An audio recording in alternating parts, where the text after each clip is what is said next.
Hello everybody, how's it going? And welcome back to the Horsey and Fox podcast. We're here with episode 11. I'm James and I'm joined, like usual, by George.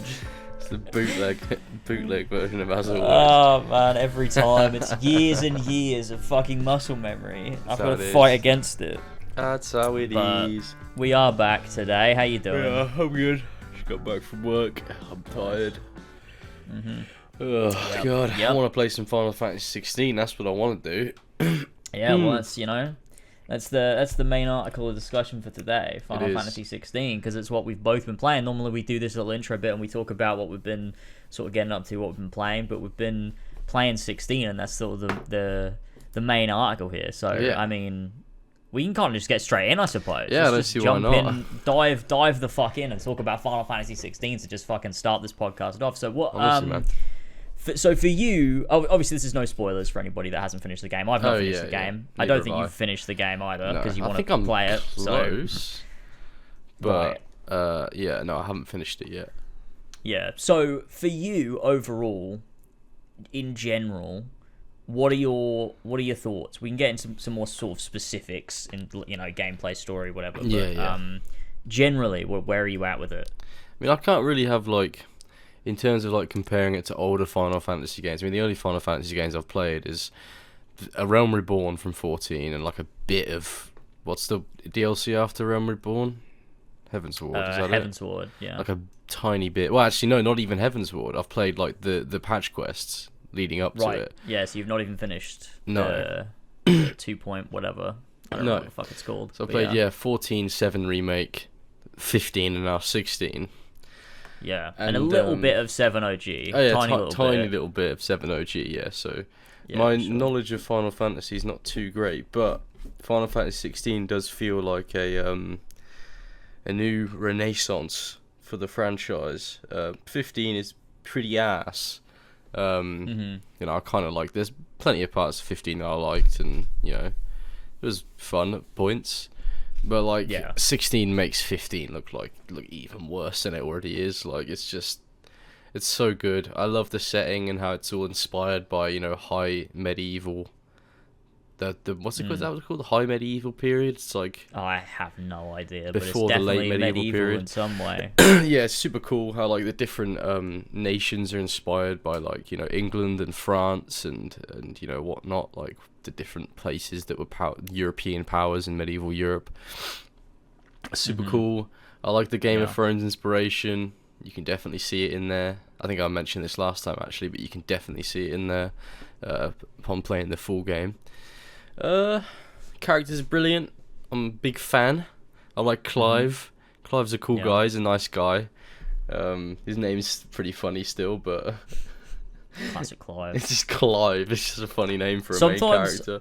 Sometimes I'll find myself remembering that his name's Clive because people will say it, and I'll be like, "Oh yeah, I forgot his name was fucking Clive." And in the context of the game, I'm like, "Oh, it's Clive. Clive's cool." Yeah. But then I think about it a bit, and I'm like, "That's really still funny." It is a funny name. If you met someone called Clive in real life, you'd be like, "Oh, that's fucking Clive." What a name? Kind of name is that?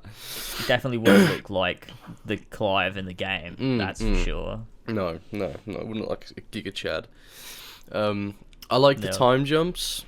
Not to get into spoiler territory, but I mean I like how it's segmented. You've got his adolescent years, and then no, that's fine. Sorry, OBS just went mental there, and oh god, it looked like my microphone stopped recording, but it didn't.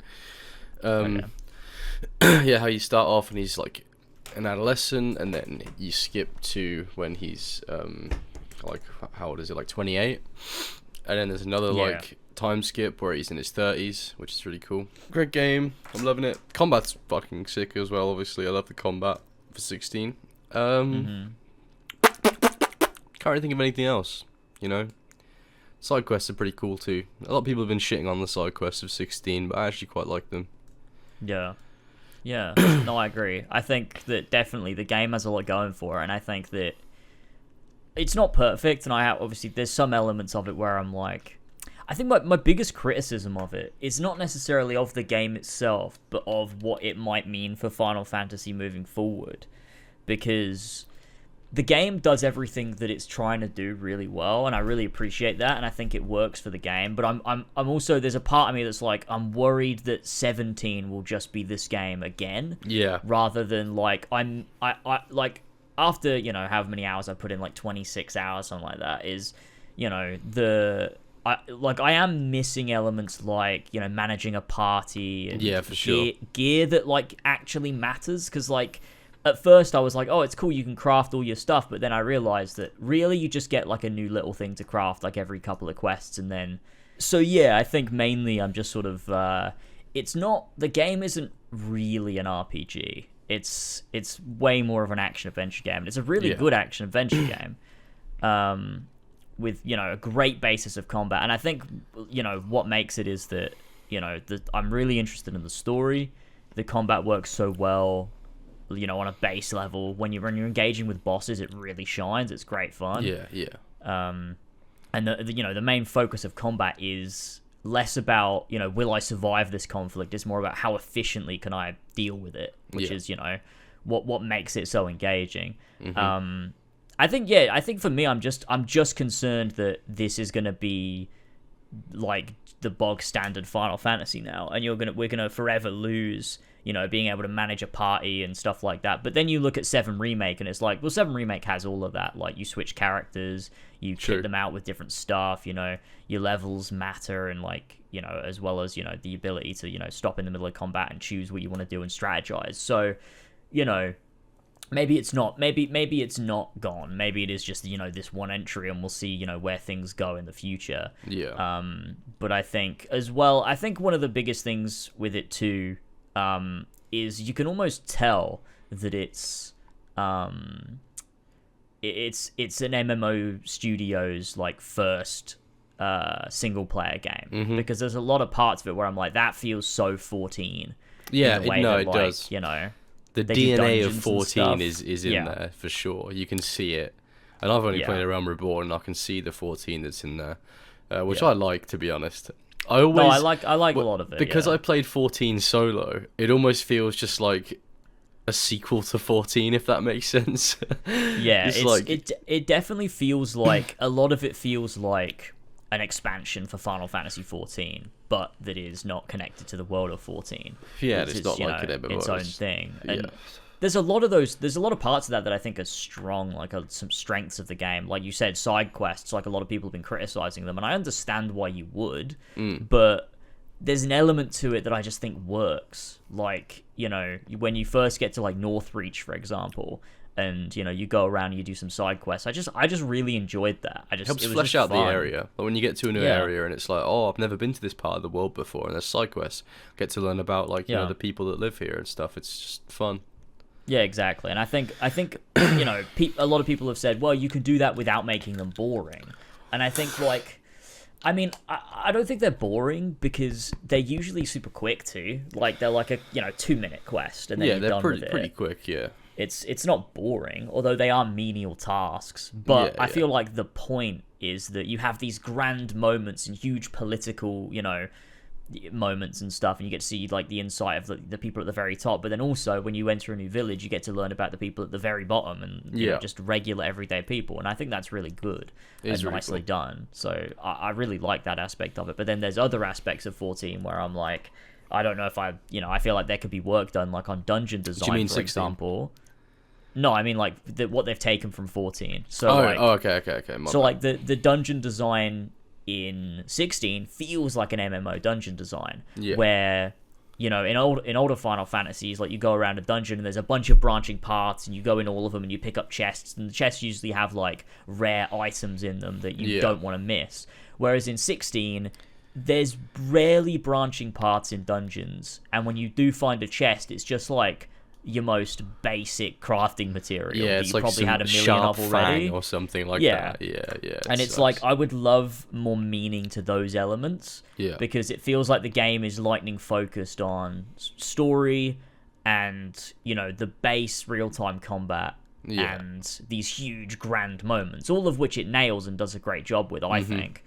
But then it loses a lot of these other elements where I'm like, God, I wish there was this. It'd be so cool if I could, like, you go out with like Sid and Jill or whatever, and it's like, God, I wish I could equip them with a different weapon or equip them with a different item, and it makes them tell them stronger to in use combat. a specific like ability. Yeah. Like there's been so many times where I've been in combat with Jill and she's using all these cool like spells and shit, and I'm like, why can't I tell her to do that cool spell? Like I would love to do that. Obviously, you can control Torgal very limitedly. You can heal, which is useless, and then you can do Sick and Ravage, which are shits, to be honest. Like Ravage I use the most if I'm like damaging a boss with something else and I can't do anything else. I just go Torgal, just Ravage him. But like Sick is pointless. Why would I use that over Ravage? And Heal is also pretty shit too. It's like an attempt at making a playable character in Torgal, but it's like his abilities are so useless that half the time he just sort of sits there doing his own idle thing. Definitely would have loved more party aspects, because I used to hate the party aspect. Like when I first played Final Fantasy VII Remake, I was like, oh, I have to play as fucking Aerith and fucking Tifa. I don't want to play as Cool Cloud. And it's like, no. The fun part is like balancing all these abilities and like getting everyone's ATB gauges up and then using abilities, and it's just great. It's so good. Yeah, it's such fun, and also the party building aspect of it, of like you get like everyone's better weapons, you get proficiencies in 7 Remake, and like you make sure they're wearing the best like armor and stuff that brings out their skills and abilities more, and like there's like just that element of stuff. like Bruh, where's the materia? 7. I was expecting there to be at least materia in 16, but there wasn't. I think what 16 misses is it trades strategy for style, and it's not fundamentally bad. I just miss that element of strategy. Like I think there was a point where like it was in one of the early dungeons and you encounter bombs for the first time, which is a classic Final Fantasy enemy. And I was, shooting fire at them and it was damaging them, and I was like, that's so weird because it should be healing them. That's what I was thinking. And so I was using the Phoenix's abilities against them, and I was like, this is weird. It was almost like there was this weird placebo effect that I thought that my Phoenix abilities were doing less damage, when in fact they weren't. It was just because it looked weird that I was shooting fire at fire. And it really just, it's like, the elemental aspect of each icon ability is irrelevant and doesn't actually mean anything at all. It's like, there's no reason to do, a fire ability over a earth ability, or a wind ability. Like, there's no reason to that other than how it looks and how it feels, and, whether it's the right ability you use at that time to get the most efficient, like, stagger meter up or whatever. Which I think is a shame, but it also is like, at the same time, you got to look at this is Creative Business Unit 3's very first single-player game. They definitely can take this somewhere new, and this, isn't bad by any means. No. But I also think there's a lot of people that have been defensive over criticism, being like, no, you don't need to criticize that. And it's like, I feel like it's relevant to still criticize it. And be like, because it would be nice in Final Fantasy 17 to see those elements make a comeback, because it would be like, you've got this great base gameplay system, but on top of that, you layer on the strategic elements, and you layer on the party stuff, and there'd be so much more to it. Because there was like a moment, and it made me realize that I just sort of stopped exploring some of the worlds. Like, I was out in this big field, and I saw a watchtower in the distance. I was like, I'm going to go over there and see what's there. Turned out it was just some basic enemies and a little chest sitting outside it that had, like, basic crafting stuff. And I was like, oh, why did I do that? Especially like no quest giver there. There's no, you can't even go inside it. It's just Especially when we just had Elden Ring and Tears of the Kingdom, both of which are really good games for exploring an open space. And I think that's somewhere that 16 just falls a little bit flat. It's like you've got these open areas that you can explore, like Martha's Rest and the areas around there, and in the Imperial Province of Rosaria, and like I find myself just going straight from the village directly where to the quest marker is telling me to go. Like, you can go to these different places and these like nooks and crannies of the world, and there's like nothing there. It's like you maybe if you do like the bounty posts, like the hunting board thing in the hideout, like you can go to those extra places and it may lead you there and stuff, but it's like there would be nothing there if it weren't for the bounty target that I was trying to take out. There's nothing just like organically there to discover and find, and I think that's something that 16 really lacks in like all parts of the game. If there's not a marker, then there's nothing there unless it's a hunt, and that's pretty much it, which is it is a bit of a shame. It is, and it's there's a lot of moments where I'm like, oh, what if they did this? It would improve the game. Yeah. But I think you look at, like, when you are fighting a boss or a large group of enemies, or when you are doing one of those, insane icon battles, or a major story moment, like, you're in there and you're thinking, God, this is so fucking good. Yeah. And it's like, without the incredible presentation, without the spectacle of these incredibly, like, well-made icon battles that aren't just really good to look at, they're also, like, mechanically fun to play too in a lot of cases. And the bosses and all of these elements of it, if that wasn't there, you'd be left with, like, a pretty mid game. Yeah. But because you have those elements, it really lifts it up and pushes it up. But then you look at, like, something like, if you look at Final Fantasy VI, for example, obviously doesn't have the presentation of 16. No. Yet it still holds up because it has the mechanical substance and the the RPG mechanics, which is just something I would love to see in 17. I just would hope that, moving forward, this is a great base. Now let's see where they can take it. It's almost like 16 is almost like an Assassin's Creed Origins, where it's like... For fuck's sake!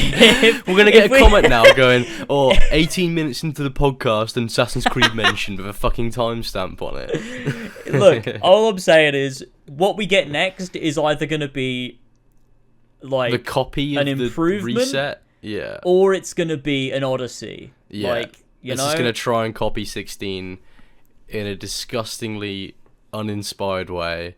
Yeah, and it's going to be the same thing again. I want to see depth added. I want to see, like, just way more substance to so many of the stuff. Just put the RPG back in, and then you've got, like, just a spectacular game. Like, that's really RPG.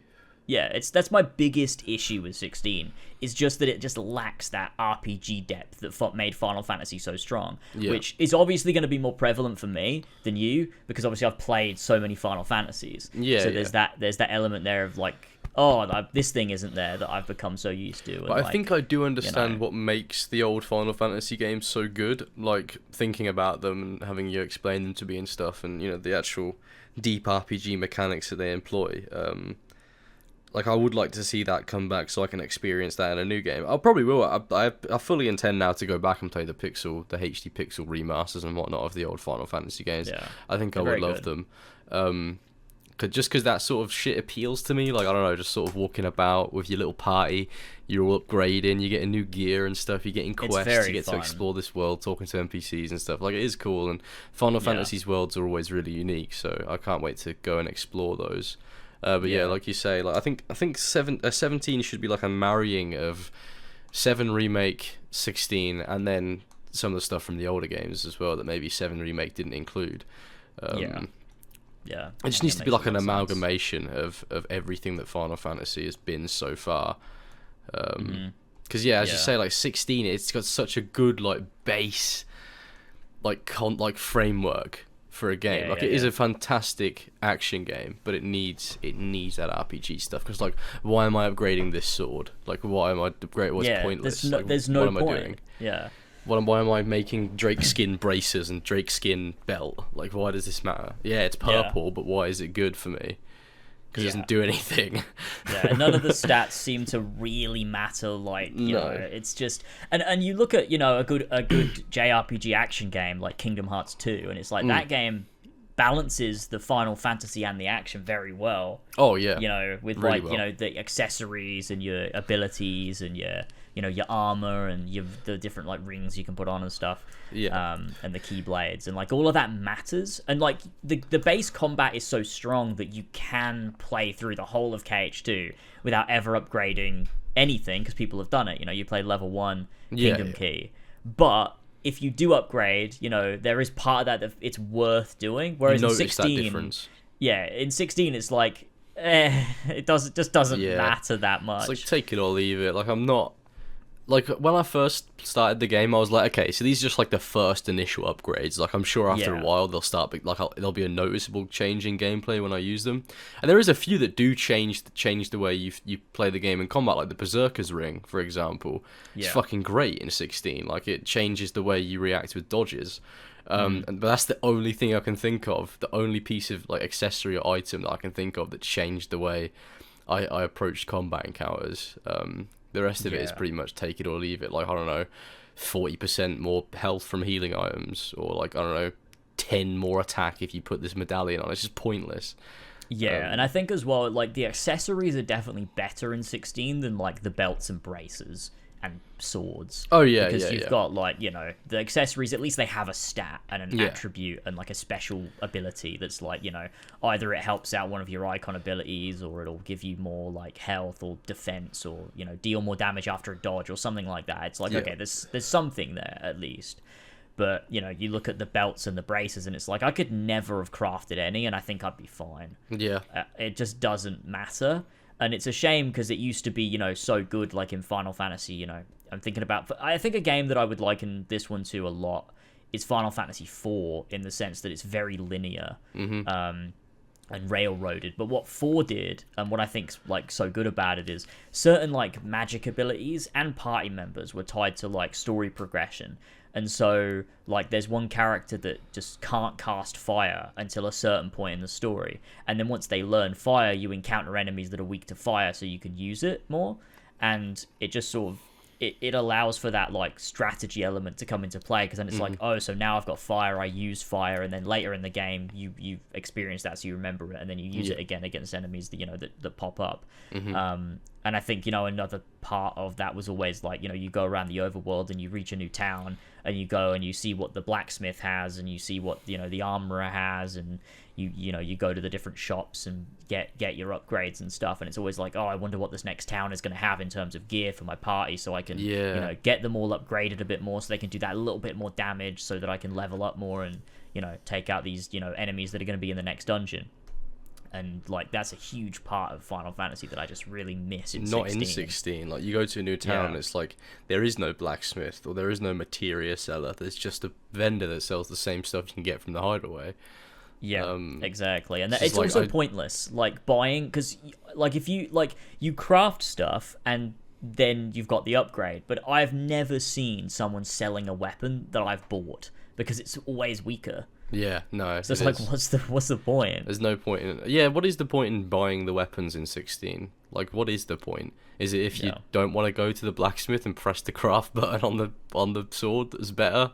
I don't know. But even really then, it's marginally better. It's like 15 attack better than the one you can get in the shop, so it's not even worth it. It's not even worth it. Yeah, and because you're getting most of your additional damage and stuff just by leveling up less than you are, you know, exactly, equipment. And it's just, I think the thing with this game is, as a Final Fantasy JRPG, it's quite shallow. But as an action adventure, you know, hack and slash, you know, what the game is actually trying to be, it's very good at trying to be that. And I am loving it, and I am having a good time. And like, you know, the lore and the world building is just so immersive. Insane. And like when you get to a new town and you just like wander around, it just feels great. Listen like to the NPCs talking. Good. Yeah, and it's just like there's so many little things you can do, and you pick up these side quests and you learn more about the place that you're in, and you know there's all that stuff. And then the polar opposite of, you know, a giant icon battle that's just like, you know, there's I mean, I don't want to like spoil, you know, stuff, but you know, I just did one last night which was just insane. It felt like it went on forever. I think it may be the one that I did like yesterday as well. I think it may be. I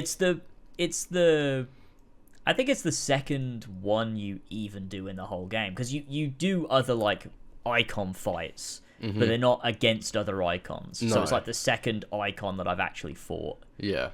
Since the first one that you do. Oh wait, where was it? This will be a good way of me knowing which one it was. Where in the world was it? It was in the desert. Ah, the Dhalmekian Republic. Yes. Okay, so you're way behind me. Okay, it's not the one I thought you were talking about. Right. Okay. It was so good though. It was like insane, I was just blown away. I was like, what is going on? Like I couldn't believe that it was like still going. The soundtrack that plays, dude. Yeah. There's a certain point where it goes from orchestral to like industrial, like sort of like this beat. Yeah. And it's just sick. It was so cool. I loved it. I love that fight so much. It's like that again is like, that's like the 14 DNA in it, where it'll go from like, you know, in 14, like, I'm trying trying to think. I think it's during the Binding Coils. Like the normal music will be like a normal orchestral music, and then you've got like just this like rock track that comes on. You got these guitars and shit, and you're like, what is happening? But it's fucking awesome. It's amazing. I think it's the dude that composed the soundtrack of 14 did 16 as well. I think his name's Socken, something Socken. Yeah. And he obviously is quite experimental with his music, so it was fucking cool to see that sort of in 16 too. Again, you can see the fingerprints of 14 all over this game, which I think is really cool because I love 14, even though I've not played it all that much. For sure. Going back to combat real quick as well. One thing I think the game could do with more was more combos. Like, because if it's gonna be like a sort of, hack and slash sort of action adventure game about fighting, the fact that we can only do lunge, ground slam, and then like a charging up with your sword is kind of like, I was expecting more combo, like button combinations. Like people always go like, oh, 16 is like Devil May Cry. It's like, no, it's not, because Devil May Cry is based on button combinations and memorizing those and learning new skills, and it's incredibly complex in that way. Whereas 16 is just, you have one combo that you can do, which is 4 attacks. Then you have the other abilities that you can do. Obviously you got the icon abilities and stuff, but in terms of the base combat, it is very, very simplistic. And I would have liked to see, like, I don't know, like you can like do a Phoenix Strike mid combo and it does this other move, or like, I don't know, you can string a combo in midair and in a certain way it does this other move, or you can, because you know how what's it called, that Garuda ability where you can launch people in the air. I wish you could do that just with your sword, by like doing like a certain combo and then you can like launch someone in the air. Kind of like, doesn't Sora have an ability to do that in Kingdom Hearts? Yeah, I think so. Yeah, you can like square or something and it'll throw it in the air or something. I just wish you could do shit like that. It's like, it would make juggling people so much easier, which I think it is almost encouraged in the combat to sort of try and get aerial combos in, but you don't really get many opportunities to do it. So the aerial combat is massively lacking, the combos are lacking. It's still incredibly fun, I'm having a great time with it, but I just wish there was more like manual combos I could do with different button combinations. I think that would have been really cool to include. No, I definitely agree. I think the thing that this game reminds me of the most, and I think some other people have likened it to, is Tales of Arise. It's very similar in that, but the difference in Tales of Arise is you can take control of your other party members that you have and use their special abilities, and like they have abilities like you can press on like the D-pad to activate like a special ability that deals more damage, and that is sort of equivalent to like an icon ability. Yeah. But it's like every party member has that and has their own sort of style of fight and what they can do. Like, for example, the main character is like your basic swordsman, but then you've got someone that you pick up later down the road is like a mage, and then another party member you get is someone with a huge shield, and she's very good at like guarding to be able to like use enemies' attacks against them and stuff like that. Which is like there's that element of strategy to it, but at the same time Tales of Arise is way less about will I survive this fight, and it's more about how efficiently can I take the enemies down, like how quickly can I do it. About like dealing as most damage in a small amount of time as possible, which is something I do think is quite similar. But Tales of Arise has just a little, like a bit more depth to it than 16 has. It's got with that party system. Because you have access to other styles of play other than just like slashing your sword around. You've got the mage and the shield woman. And I think as well, like you look at, the thing is, Clive is like every class at once, which is I think what almost takes away from the depth is that with Clive, it's like as you pick up the icon abilities, you end up, you're almost assimilating different play styles in that, like, now I have, the Titan one, and now I can guard, and I can use that to, like, do a perfect block so that I can retaliate. And it's like, that's different from dodging, and then, like, Garuda is more about, getting the stagger gauge up and being able to, like, throw people in the air with that, the wind attack or whatever. And it's kind of like where Tales of Arise spreads out specialities across party members. 16 just says Clive has all of them. And Clive is pretty OP. And it's, I mean, it's, there's different elements in there to sort of talk about, I guess, but overall, like, it's fun, which is good. It's incredibly even though there's fun. Shortcomings. Like, even the most, like, simple combat encounters are fun just because the combat is just so tight and responsive and snappy. Yeah, definitely. Very cinematic. I like it. And I think, outside of combat, I think one of the things of the game that I've thought about more as I've kept playing is it would be nice if there was gameplay outside of combat, like if there was something to do that like wasn't just walking or running to a marker, because it's very 14 in that, but obviously for 14 it's an MMO, so that's just kind of how those games are made. Like they're built around your combat encounters with your trials and your dungeons. But with a single player game, it's kind of like I'm not asking for too much, but maybe like a little bit of platforming in there. Like if you're going to be a real-time action game, it'd be nice to have like a little bit of platforming somewhere. That's true. That would be cool, actually. That would like be a Kingdom cool. Hearts, like when you're playing KH1 and you're going around and you're jumping across things, or like KH2 especially, Cavern of like Remembrance, doing like double jumps and gliding and shit, and just like moving around really quickly. Like it's a good time. Yeah, I think it could do with that, especially coming out of Jedi Survivor, which has got a really, really complex movement system. It going from that to just all I can do is run towards the next marker is like after 20 hours it starts to become noticeable, and you're like, okay.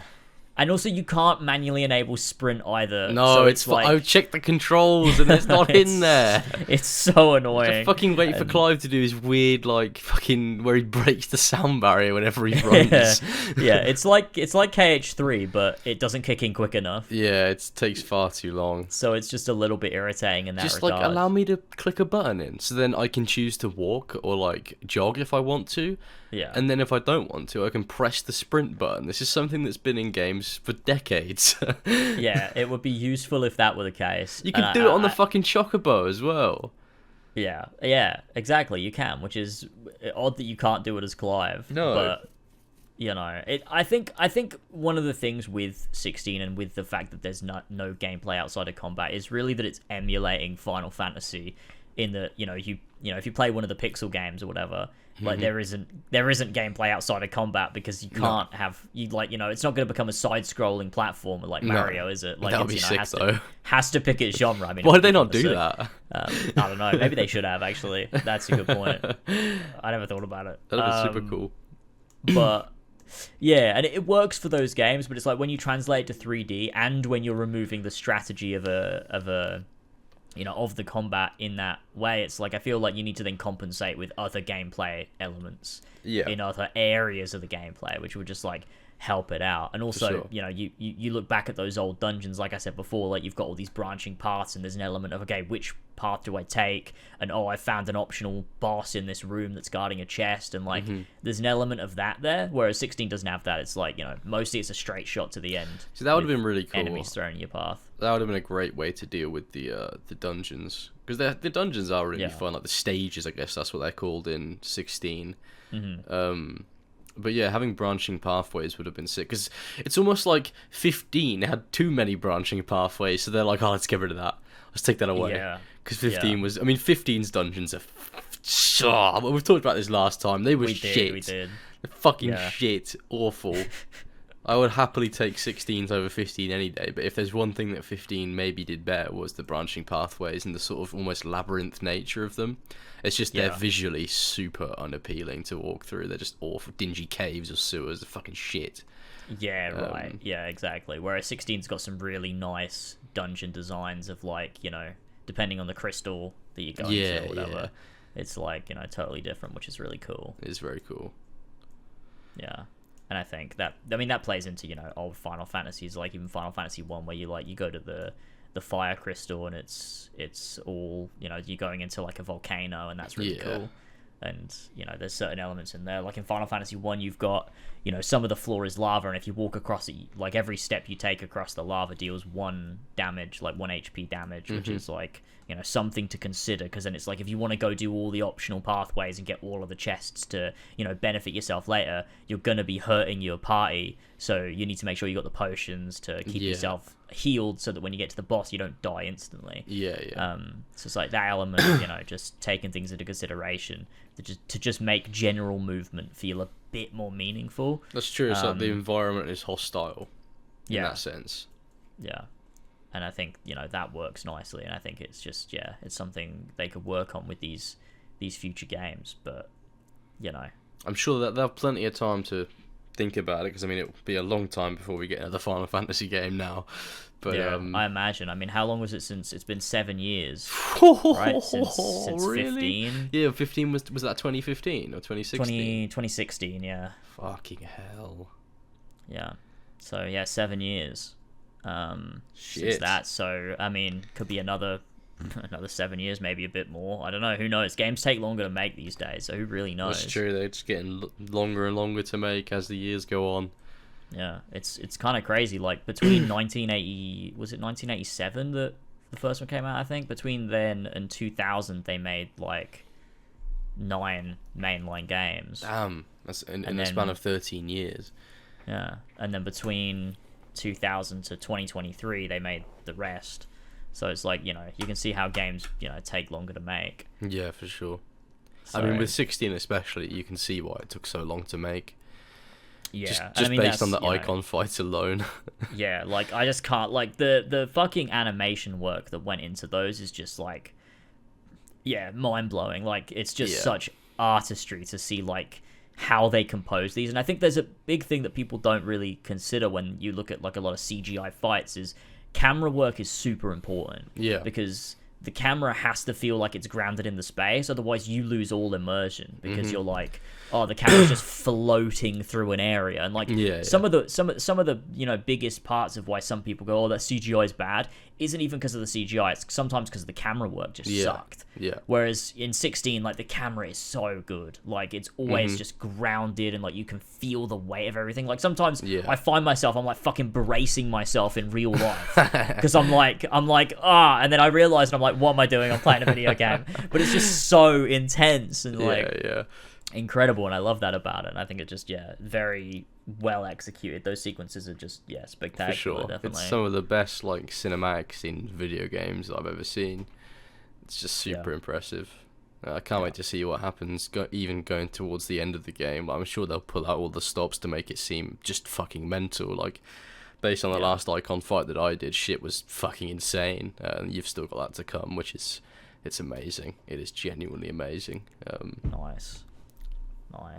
I'm very excited for that shit. And it's like every single time you get to one of these big moments, it feels like it was so much bigger than the last. Yeah. I'm like every time I've done one, I'm like, how are they going to top this? And then they just do. And I'm like, what is happening? It's just like insane to experience it. And, alongside that, you've got a story that's genuinely really interesting. Yeah, it's genuinely compelling with good characters. Some good characters in there. And it's just like, just generally really good. I think my only real issue with like story-wise is really Jill. I think she's just a bit uninteresting. Oh, really? And I like Jill a have lot. A lot to do, and it's like I don't like dislike her. I'm just so indifferent on her. She just doesn't do anything for me. I like her. I think she's really which cool. Is a shame because there's a lot of other characters in there I really like. Like obviously, Sid is a great character. Even someone like Gav, I really like Gav. Gav's fucking great. Gav is absolutely brilliant. Yeah, I just think I think Jill was really interesting as a kid, but then in the when our post time skip, I'm just like, I just wish they would give her a bit more like. I don't know. I think there's elements of it too that like I can't really get into without talking spoilers, but there's certain elements of her storylines and stuff that I think would hit so much more if we could play as her. Yeah. I'd be like, this would be great if I could play as Jill, but she's almost taken a backseat in her own story sometimes because you can't play as her. Yeah. And it's a bit like, oh god, something like a little bit of missed potential there. There certainly is certain parts of Jill's character that I don't think they tapped into fully, but I do quite like her. I think she's cool. Not I like the her most for interesting Clive. character in the game. Oh yeah, I think when she's traveling with Clive and Torgal, she's at her best. Yeah, and I think that's what probably irritates me is that like I wish she wasn't only interesting to me at least around Clive. It's like the way she informs Clive's story is really good, but it's like independent of that, I'm like she's just kind of there sometimes. Yeah. And that sort of, I'm just like, I wish there was a bit more done there. But apparently her arc is really good though. I don't know much about it because obviously I haven't finished the game. But people say that by the end of the game, her arc is one of the best in there. okay. Well, we'll see. I'll keep an open mind. I'll keep an open mind till I'm done with the game. Happens. Obviously, I can't know for sure. Could be a slow burn, you know. Sometimes that is the case. Yeah, I mean, based on the bit you're at, you're about halfway through the game. Yeah. So you've still got an entire half of it left. So there's plenty more content in there. I'm sure I've got quite a lot left as well, to be fair. Yeah, I think as well, like, you know, I've learned with Final Fantasy sometimes, like, in Final Fantasy IX, there was a character that I literally had, like, this big, like, discussion about where I'm like, oh, I just don't think this character's very good. I think they're a bit shallow. Like, they don't have a lot going for them. They're just, like, they're just not doing anything for me, and the rest of the party was so strong. And literally, like, the following quest, the game, like, revealed why that was. And I'm like, oh, it was on purpose because they want to do this with the character and take them in this direction. And I was like, okay, now I'm on board and I get it. I get what they're doing. Yeah. So you can't really say until you finish a thing whether, you know, whether you think it's done well or That's true. not. So but it's just based on your experience so far. Jill isn't really doing much for you. Like, she's cool and she's nice, and, like, you know, she's, you know, good friend to Clive and whatnot. But she's just there are passive. certain parts of her.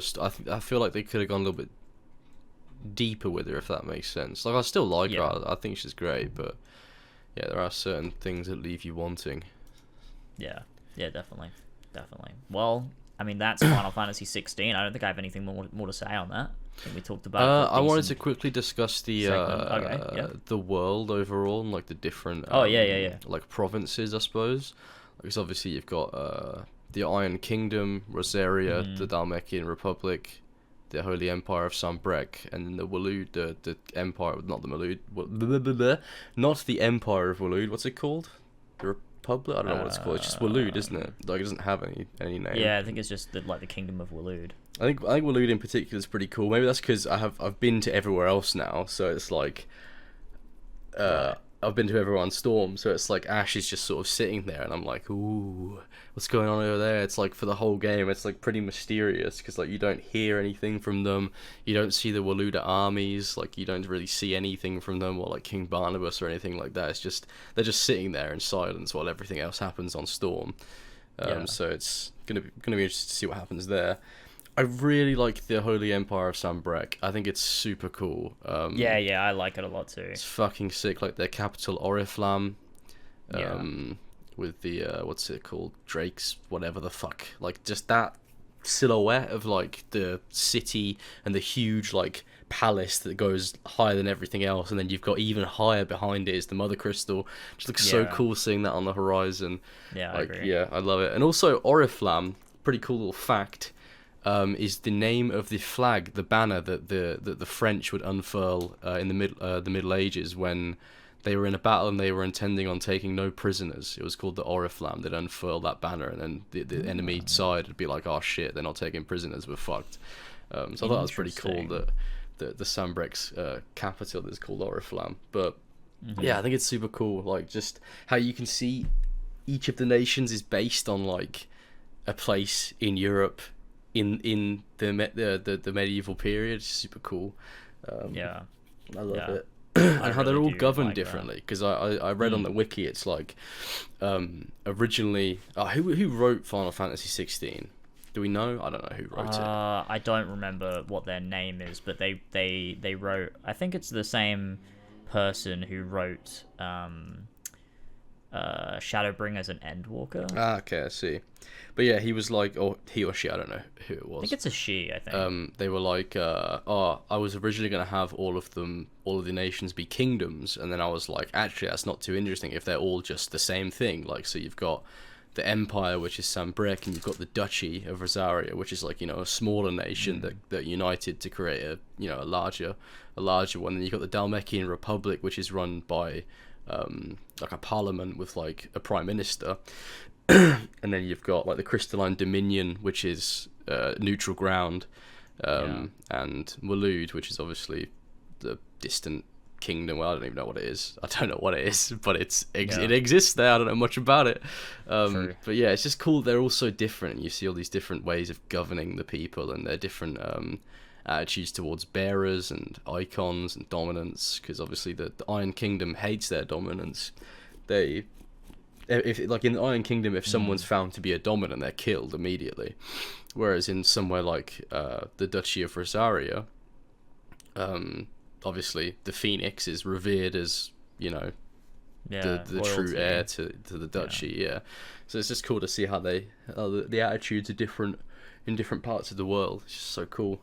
Yeah. Like how different battles, like, because I don't know if you've read much of the lore. I've read a decent bit. Yeah, I like how they'll mention battles that happened like set before the game. That it's like, oh, this shaped this part of the world, and you know, this led to this territory being owned by this civilization. I just think it's so cool.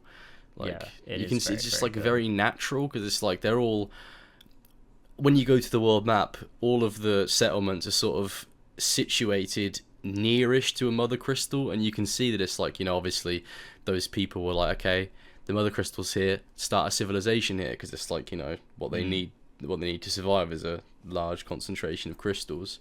And then you can see like the what's it called, the conflict between nations that are close to a mother crystal but don't have control over it. So like the Iron Kingdom and Rosaria, like they had to fight over Drake's Fang, whatever it was called. Was it Drake's Fang? No, it wasn't. It's Drake's Tail, I think.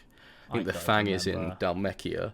But yeah, it's just cool just to see that the mother crystals and their location is what shaped the way that world formed and what it is when you come to control Clive.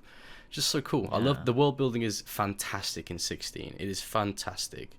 I love it. It is very good too. I really do like it, and I think as well, like it takes a lot of cues from Final Fantasy II in the way that it allows you to explore this world, because like a big part of Final Fantasy II is the Empire. It's like, you know, it's different from the way that Sambrek like is an empire, but the Empire in Final Fantasy II is like, you know, where you pick up the game is that it's like ravaged the world, and like your post Empire's taken over, and people are trying to fight back against the Empire, like these little, you know, rebel factions and stuff, and you join up with them to fight. And then like as you go to different towns, you walk around, and if you just like chat to NPCs, they'll give you little bits of exposition and like history about, you know, their personal relationship with the Empire. And some people will be like, oh, fuck the Empire, and some people will be like, oh, thank God they, like, you know, brought peace and stuff like that. And that's really to play the old Final Fantasy games for sure. It's cool. And I think that's a big part of Final Fantasy 2, and there's also like a lingering, you know, where Final Fantasy 1 was very hopeful and high fantasy, and like there was this element of like, we're the heroes and we're going to save the world.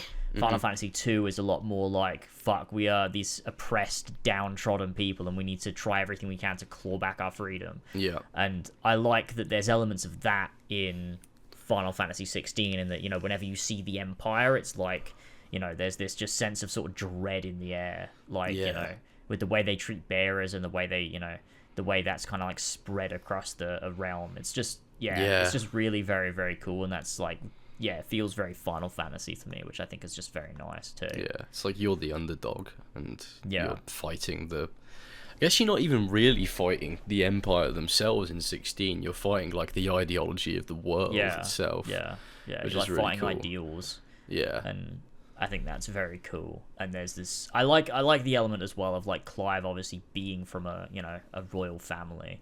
Yeah, and like, you know, there's, you know, he could, you know, do like there's almost this like parallel or like mirroring or like, I don't know, like opposite line of thoughts of what you get with like Noctis, where he's like fighting to take back his rightful place as the king in Insomnia, whereas Clive is more so like, no, I don't need to be king, I need to, you know, uphold my father's ideals through this means instead. Which I think is really, it's like, cool. He doesn't want subjects, he wants equals, which is what his dad always like saw him as, was even if he's a bearer and not the Phoenix, he's still an equal to everyone. He's like breaking down like the foundation of which this like realm society is built on, because that's the only way to truly get the equality that he strives for, which is just quite a nice, you know, goal and theme and character journey. I think it's, it's cool seeing Clive going from, you know, because I thought it was going to go down the route of, he's going to, you know, save everyone and then become the fucking leader of Rosaria, and it's like, no, he doesn't even want that. He's recognized that part of his life is gone, and that's not what he needs for the new world that he wants to usher in. It's super cool. It's very good. It's very good overall. You know, besides the criticisms, you know, despite those, should I say, it's a great game. I really like it. Banger. I'm loving it. I'm definitely gonna platinum it. I'm definitely gonna replay it on New Game Plus Final Fantasy difficulty. Yeah, for sure. Which I think is required for the platinum anyway. And to be honest, with how much I've enjoyed the game, I'm debating making a video on it just because I'm enjoying it so much. Right. Yeah. And it seems like it'd be quite an easy game to make a video on. You know, there's not like too much extra shit. I won't have to go into massive detail with the side quests. You know. Yeah, you just talk about how they inform the story and stuff. Exactly. I can, you know, grab a few examples of what I think are the greatest side quests and whatnot. I just think it'd be a fun game to make a video about, like an all-encompassing video. Cause it's, you know, we were talking a few episodes ago, or maybe it was last episode, about making videos like that. But I actually would enjoy making a video like that about 16, I think, because it's, you know, I could intersperse it with the lore and like do sections of the video which are entirely based on the history of the world. And say if, you know, I get to the part in the video we're about to go to Dhalmekia, instead of immediately jumping into Dhalmekia, I give a rundown of the history of that region of the world and how it relates to previous areas I've been to and stuff. Like, I love games where I can just talk about the world and basically write my own little story about it in the script and then just get back into talking about the gameplay. Like, I love that shit, and 16 would be perfect for it. Yeah, for sure. So, That'd be good. That'd be really good. And I think one of the strengths of 16 is the way that it does its world building, and it's a crucial part of any Final Fantasy game. I feel like one of the, you know, crucial parts of, you know, some of the best ones that there are is the history of the world that you're in. It's like, you know, Final Fantasy 4, Final Fantasy 6, you know, 7, 9. It's that, you know, the world existed before you, and now you're exploring a story that takes place within it. Mm-hmm. And the history of that world is like important information that feeds into the story that they're telling now currently. Yeah. You know, which is, you know, really good, and it always runs parallel. And it's like, you know, Final Fantasy VII, for example, you know, you spend, you know, the first, you know, 4 to 6 hours of that game in Midgar and learning about Shinra and their greed and Avalanche and the people and all of this stuff. And when you finally get out into the world, you're like, oh my god, this is such a tiny part of Gaia. Like, it's just this tiny city in reality on this huge globe. And it's like, that feeling is like just, it's just like unparalleled. So that when you start speaking to these different people in these different towns and you go around and you learn about their different struggles, you're like, god, you know, Midgar is so far away. Mm-hmm. It's just such a different world. But, you know, you then use that to characterize the planet, and so that your fight for the planet feels even more real, because, you know, you're not just fighting for the planet as this abstract concept.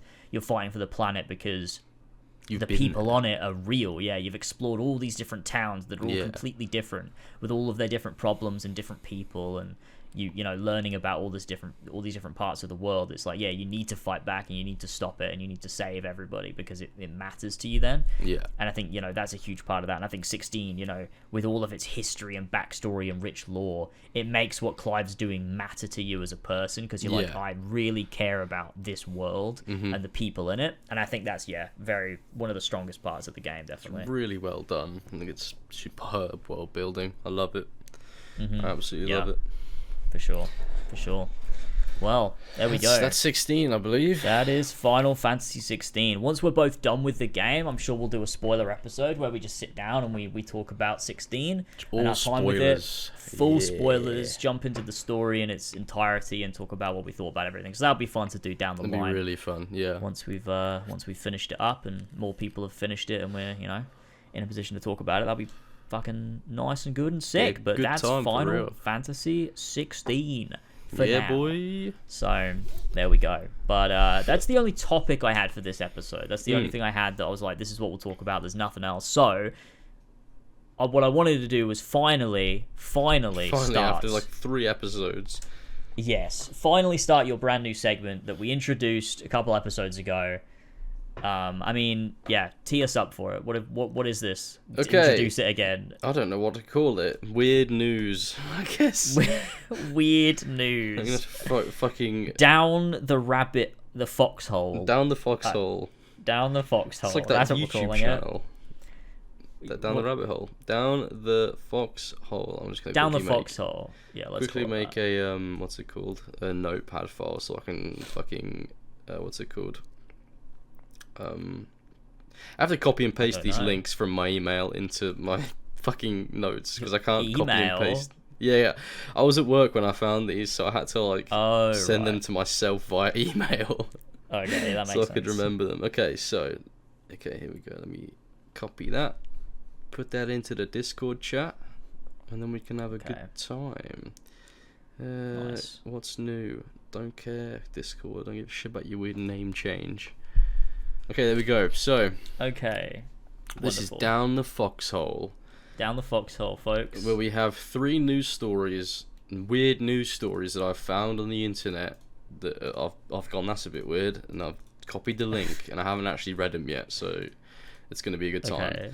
Okay. So we have 3 today. The first one is about people in Japan who have to get smiling lessons because they wore a mask for so long during COVID. What? 2, yeah, it's mental. 2 is man and youth arrested after baby donkey called Moon stolen from a Hampshire farm. Oh my god. Someone stole a baby donkey. I don't know why they did that, but they did. It may have been found horrible. by now, actually, but we'll see what happens. Okay. And then the last one's mental. What the fuck? It was weeks ago that I found these. I don't even remember them. Crowds of visitors travel to Missouri to see and touch nun's non-decaying corpse. Mental. Alright. Alright, let's read this first one. So we'll do the people in Japan who got used to face masks during COVID are attending smiling lessons. Okay, that's a weird concept because people in Japan wear masks all the time anyway. Yeah. So how did this happen? Okay. No fucking know. Let's find out. Let's read it. Okay. So, a poll by Japan's public broadcaster NHK last month showed 55% of people were wearing masks just as often now as when the government guidance was in place during the pandemic, with just 8% having stopped altogether. While the coverings were already common in the East Asian country, what? Oh, yeah, because Japan is the East Asian country, my bad. It is, yeah. It is. Pre-COVID, with many using them to combat seasonal illnesses and hay fever, their use skyrocketed when it became official government guidance to wear them during the worst of the outbreak.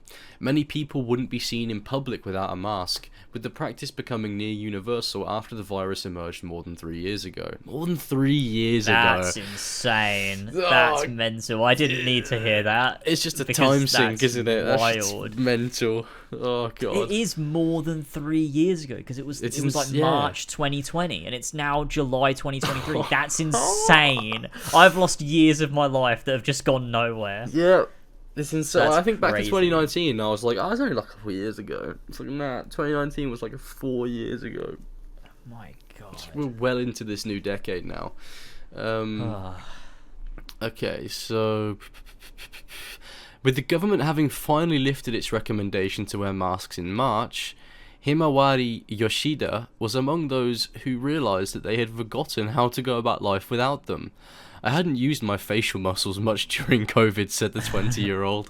Average fucking snowflake generation. She has now hired the services of a smile instructor, saying it's good exercise and will help her prepare to enter Japan's jobs market. Miss Yoshida and her classmates, mostly young people, are being taught by Keiko Kawano, who in one exercise has told them has them hold up mirrors to their faces, stretching the sides of their mouths with their fingers. What? This doesn't even make sense. This makes no sense. It's mental. How do you forget how to smile? You don't forget. That doesn't make any sense. Like, have they not laughed in the entire time the COVID pandemic? Like, did they not laugh? Like, did they not? Wait, that makes no sense because this implies that they just smile as like an outward formality, not because it's like a genuine reaction. Yeah, well, Japan's a crazy place. Maybe that's what smiling has become. No. What's happening? What is this? I don't know. Miss Kawano's company, Egoaiku. I can't pronounce that. That's probably exactly how it's said. Egoaiku. Literally, sorry, I said that like a Japanese anime schoolgirl then. Egoaiku. Literally, smile education has seen a 4-fold increase in demand for lessons. including one-on-one sessions that cost 7,700 yen, £44. I think there's a growing need for people to smile, she said, noting the growing return of tourists to the island. She believes Japanese nationals are less inclined to smile than Westerners because of their sense of security as an island country. What? What?! A trend only exacerbated by a rise in mask wearing. Yeah, we're an island country and we smile. What does that mean? Culturally, a smile signifies that I'm not holding a gun and I'm not a threat to... Japan's crazy, what? That's what a smile means culturally in Japan. Nobody smiles because what they're trying to say is, I am holding a gun and I am a threat to you. So throughout the COVID pandemic in Japan, you had no idea whether or not someone was holding a gun or not. Because you couldn't tell if they were smiling or not. You just didn't know. You had no clue. It was a 50-50 chance whether someone was not holding a gun ready to be a threat. God damn. A poll by public broadcaster NHK in May showed 55% of Japanese people were still wearing masks just as often as when government guidance was in place, with just 8% having stopped altogether, which was those stats from earlier. Weird article. I still don't even understand it.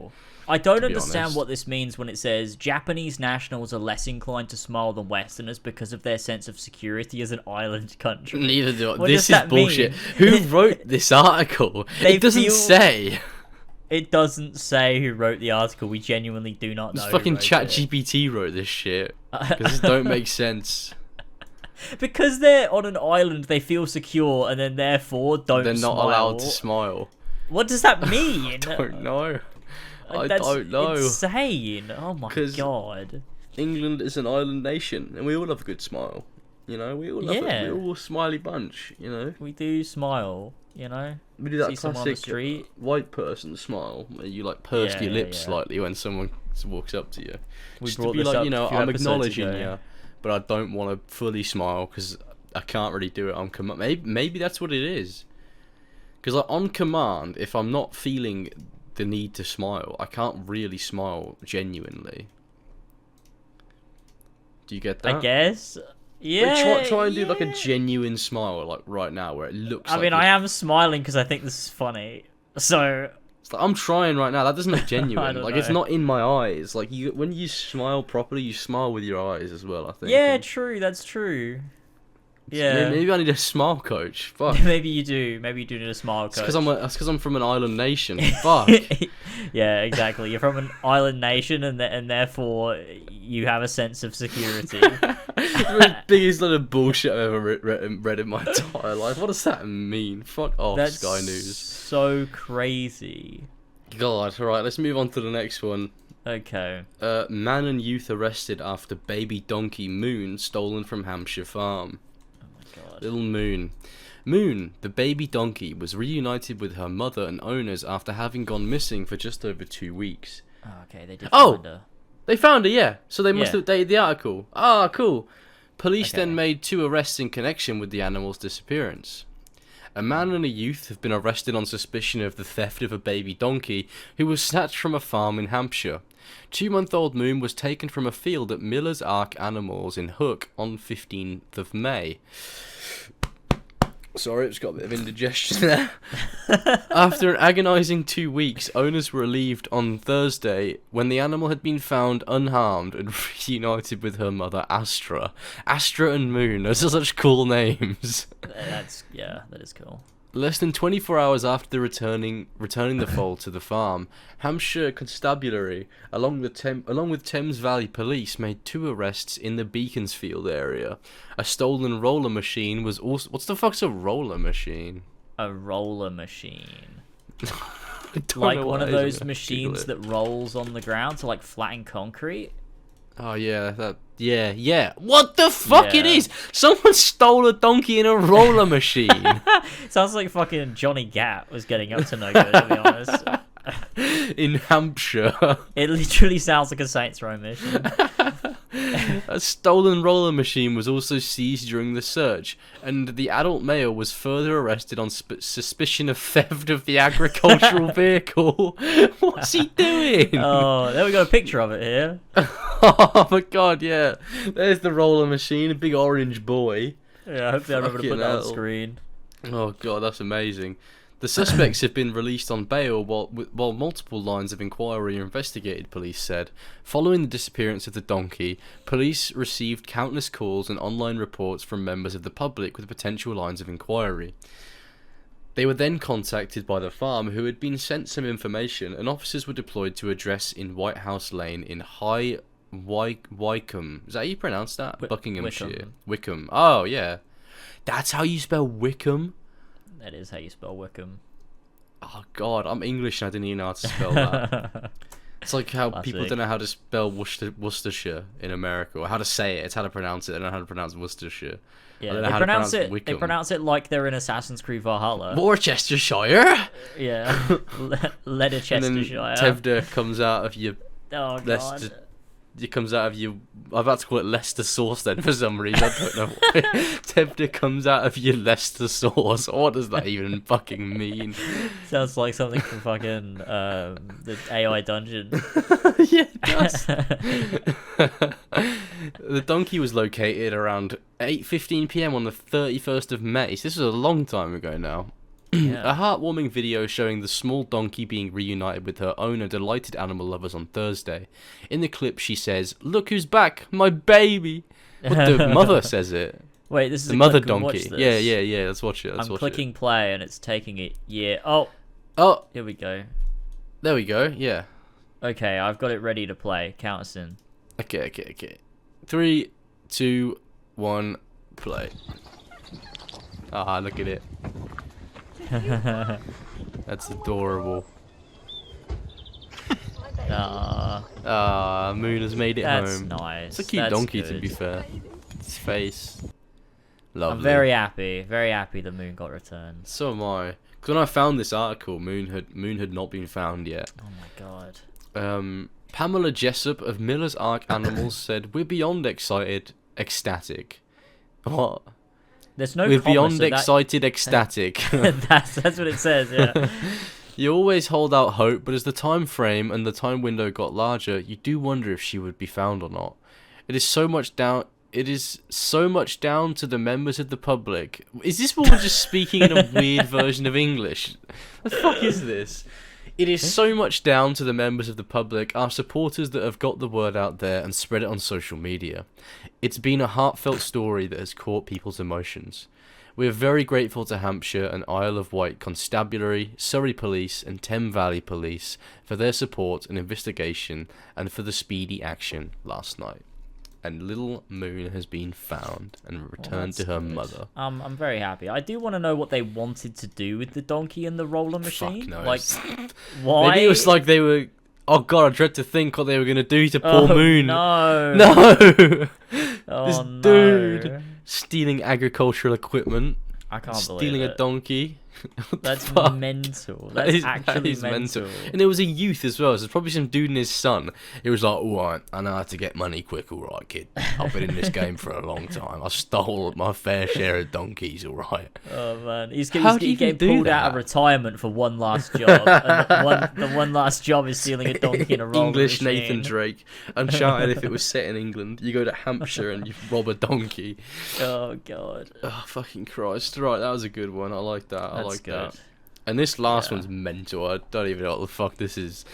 Okay. Crowds of visitors travel to Missouri to see and touch Nun's non-decaying corpse. Amazing. Oh, this actually tells us who it's written by as well. Remal Bala. Thank you, man. Remal Bala, and you can click on his @. You can click on his... Go to his Did I take you to his twitter.com? Yeah. Twitter.com/Remal_B. It's not News loading. report at Sky News. To have the privilege to tweet is something in itself. Opinions equals own. Retweets, not endorsements. Amazing. I love when people do put that in their bio. So do I. But I guess he's a journalist, so it sort of applies. Yeah, they're not the opinions of Sky News. God, he was live tweeting the fucking Titanic fucking Ocean Gate shit. Whatever the fuck it was. The submarine. Yeah, that shit was wild. Right, so let's read this article then. Okay. Sister Wilhelmina Lancaster was buried in 2019 without embalming, yet was discovered as intact after she was exhumed last month. What are you exhuming her for? What are you doing that for? Some have called it a holy sign, while others have said the event is not incredibly rare. And it's just given us the... It's weird how these articles are structured, because it'll give you the title and then it'll just do the title again. A nun whose body was barely decayed since her death has unintentionally attracted hundreds to the site of her burial in a small US town. Okay, that's not the title, that's just me being an idiot. Okay. People from all over the US traveled to Gower, Missouri, Gower, I don't know, to witness the body of Sister Wilhelmina Lancaster, unexpectedly found intact after being exhumed in April by nuns of the Benedictines of Mary, Queen of Apostles Order. That is a mental name.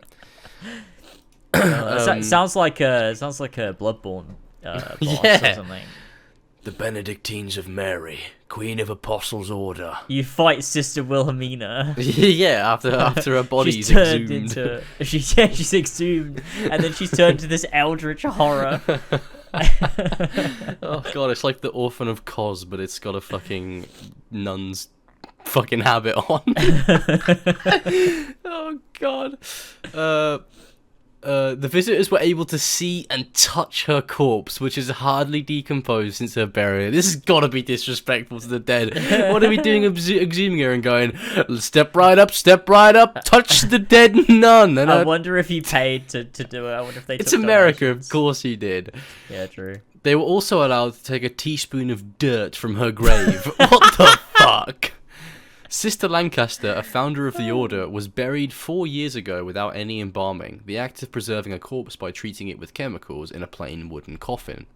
She was exhumed by the monastery in preparation for a new shrine to be installed involving her retirement, and was discovered with a perfectly preserved religious habit, according to the nunnery's statement.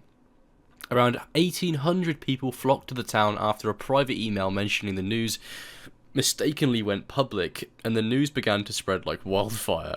That's such an American thing to happen. Imagine if like one of us got a fucking email that said this. Like, I would not be going. I wouldn't tell a single person. I'd be like, imagine getting an email from some random fucking monastery saying, what's her name? Wilhelmina Lancaster's body hasn't really decayed much. Yeah. I'd be like, I don't know what that means. If I got an email with that, it would probably go straight into my junk. And if it didn't, I'd be like, why have I got this then? How did it spread like wildfire? It must be like people that subscribe to like the newsletter of like that monastery or something like that, and they accidentally tagged all the people that like normally are tagged in like newsletters and stuff, and it went to like all of their like hardest supporters. So I guess they were just like, fucking yes, we need to fucking see whatever. What's her name again? Sister Wilhelmina. Yeah, they flocked to the small town, nearly 2,000 people. That's insane. Oh my god. Warning, below are images of the nun's body. Okay. A visitor from Kansas City, Missouri, Samuel Dawson, visited the site and described it as very peaceful and very reverent. Mr. Dawson, who is Catholic, said the nuns let visitors touch Sister Lancaster because they wanted to make her accessible to the public, because in real life, she was always accessible to people. That's weird. Insane. That's so insane. Weird. That is such a weird way of phrasing it. That is a horrible, horrible sentence. They wanted to lay her corpse out to be accessible to people because when she wasn't a corpse, people could to come and say hi to her. Like, what does that mean? I'm sure if you told her before she died that you were going to do this to her, she probably wouldn't be that happy about it. I can't imagine her being happy about this. I can't imagine anyone being happy about it. Look at the picture. 2,000 people came along to just touch her corpse. God. That's like, fucking even if she hasn't weird. decayed that much, it is still disgusting to touch a corpse that's been in the ground for 4 years. That's so weird. You don't do that. That's like, we've learned that that's bad. Decay creates germs. We don't want to be touching that. The fuck? Christians are fucking insane. That's insane. Oh god. The what the fuck? How do I pronounce that word? Dioceses. Yeah, I don't know what that word is either. That's really fucking annoying. Let me Google it. What does it mean? Diocese is how you say it. The Diocese of Kansas City. What does it mean, actually, before I continue? It means a district under the pastoral care of a bishop in the Christian church. Okay. Great. Yeah, that sounds like some medieval shit. Yeah, it sounds insane. The Diocese of Kansas City St. Joseph said, the condition of the remains of Sister Wilhelmina Lancaster has understandably generated widespread interest and raised important questions. I doubt he said it like that. Yeah, true, he's American. Yeah. At the same time, it is important to protect the integrity of the mortal remains of Sister Wilhelmina to allow for a thorough investigation. Yes, we need to protect the remains. Investigation? Well, yeah, I don't know. It's like they're gonna get. What are they investigating? They're gonna ask God, and they're gonna be like, "What's happened? What's happened here, then, mate? Why is she not decomposed? What does this mean?" Yeah, just get like a forensic analysis on it. I'm sure they could tell you in like 5 minutes why she hasn't decomposed. Probably like the composition of the soil or something like that. Yeah, well, the introduction to this article said that some have called it a holy sign, while others, probably scientists, have said the event is not incredibly rare. And it probably isn't incredibly rare. It probably so it's isn't. like people that have no fucking idea of anything are like, oh my god, it's a holy sign, but then people that like deal with dead bodies and deal with like human decomposition are like, no, it's not. This is normal. Standard. Yeah. Who do you believe? Yeah, which one do you believe? Do you believe Mr. Dawson from the Catholic Church, or do you believe, well, the unnamed others? Because I mean, it's not like they've been given a fucking sighting or anything like that. True. So where was I last at? Lovely picture of her corpse there. Just looks great. And there's a baby next to it, 2 babies next to it. Brilliant parenting. The case for sainthood due to the body's incorruptibility, a belief of staving off decomposition as a sign of holiness, had not been initiated yet, added the diocese. This was confirmed by the Benedictines, who said Sister Lancaster had not yet reached the required minimum of 5 years since death for the sainthood process to begin. What? There were people that were sainted in life, weren't they? I don't know. Oh, no, I don't know. Maybe St. George was. Maybe they were all sainted after death. But I didn't know them when they were living. That's what? Who made that rule? Who came up with the rule? Oh, you have to be dead for 5 years for the sainthood process to begin. What the fuck's the sainthood process? How is that carried out? I don't know. I need to Google this. Googling it. This has got to be bullshit. Process. I mean, obviously it's In bullshit. official church procedures, there are 3 steps to a sainthood. A candidate becomes venerable, then blessed, and then a saint. Venerable is the title given to a deceased person recognized formally by the Pope as having lived a heroically virtuous life or offered their life. To be beatified and recognized as a blessed, one miracle acquired through the candidate's intercession is required in addition to recognition of heroic virtue or offering of life. Canonization requires a second miracle after beatification. The Pope may waive these requirements. A miracle is not required prior to a martyr's beatification, but one is required before canonization. Beatification? So the Pope just gets a stick out and starts going mental on you.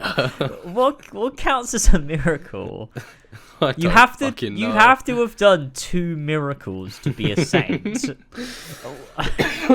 It's like a fucking daily challenge on Master Chief Collection. You have to do 2 miracles if you want to become a saint, alright? You can't just come in here and be doing 1 miracle and calling yourself a saint. You can't. So a miracle is officially defined as something that has occurred by the grace of God through the intercession of a venerable or blessed, that could be fucking is anything, scientifically inexplicable. Yeah. That's so specific. What? So actually, she would not be. I don't think she's done any miracles. So she would not be a saint. The process of sainthood would not be coming anywhere near her.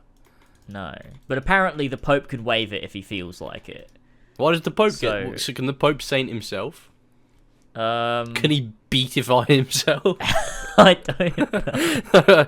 I doubt he beatifies himself very often, to be fair. It's seen as a sin. God, this is mental. This is mental.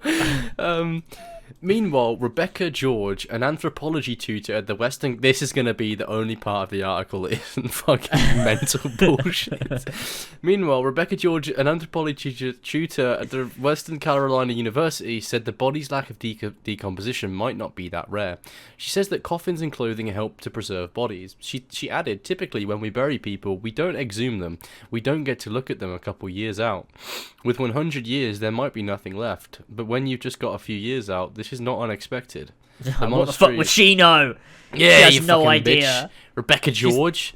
I was reading this earlier. It's kind of believe. relevant what I was reading earlier today. I googled how long do bones last. So it probably looks a bit dodgy on like my work computer. Me typing how long do bones last. But we have dinosaur bones. Yeah, well, they're fossilized, so they're not actually true. like bone, but they are. Yeah, true. The shape of bone, I suppose.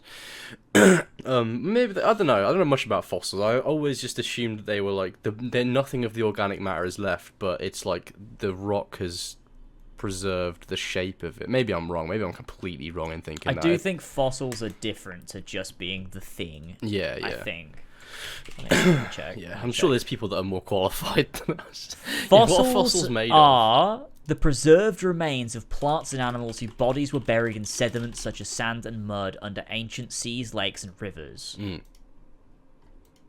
What are they made of? A fossil is any preserved remains, Yes, they can be preserved remains. Trace of a once living thing. So examples include bones, shells, exoskeletons, stone imprints of animals or microbes, objects preserved in amber, hair, petrified wood, and DNA remnants.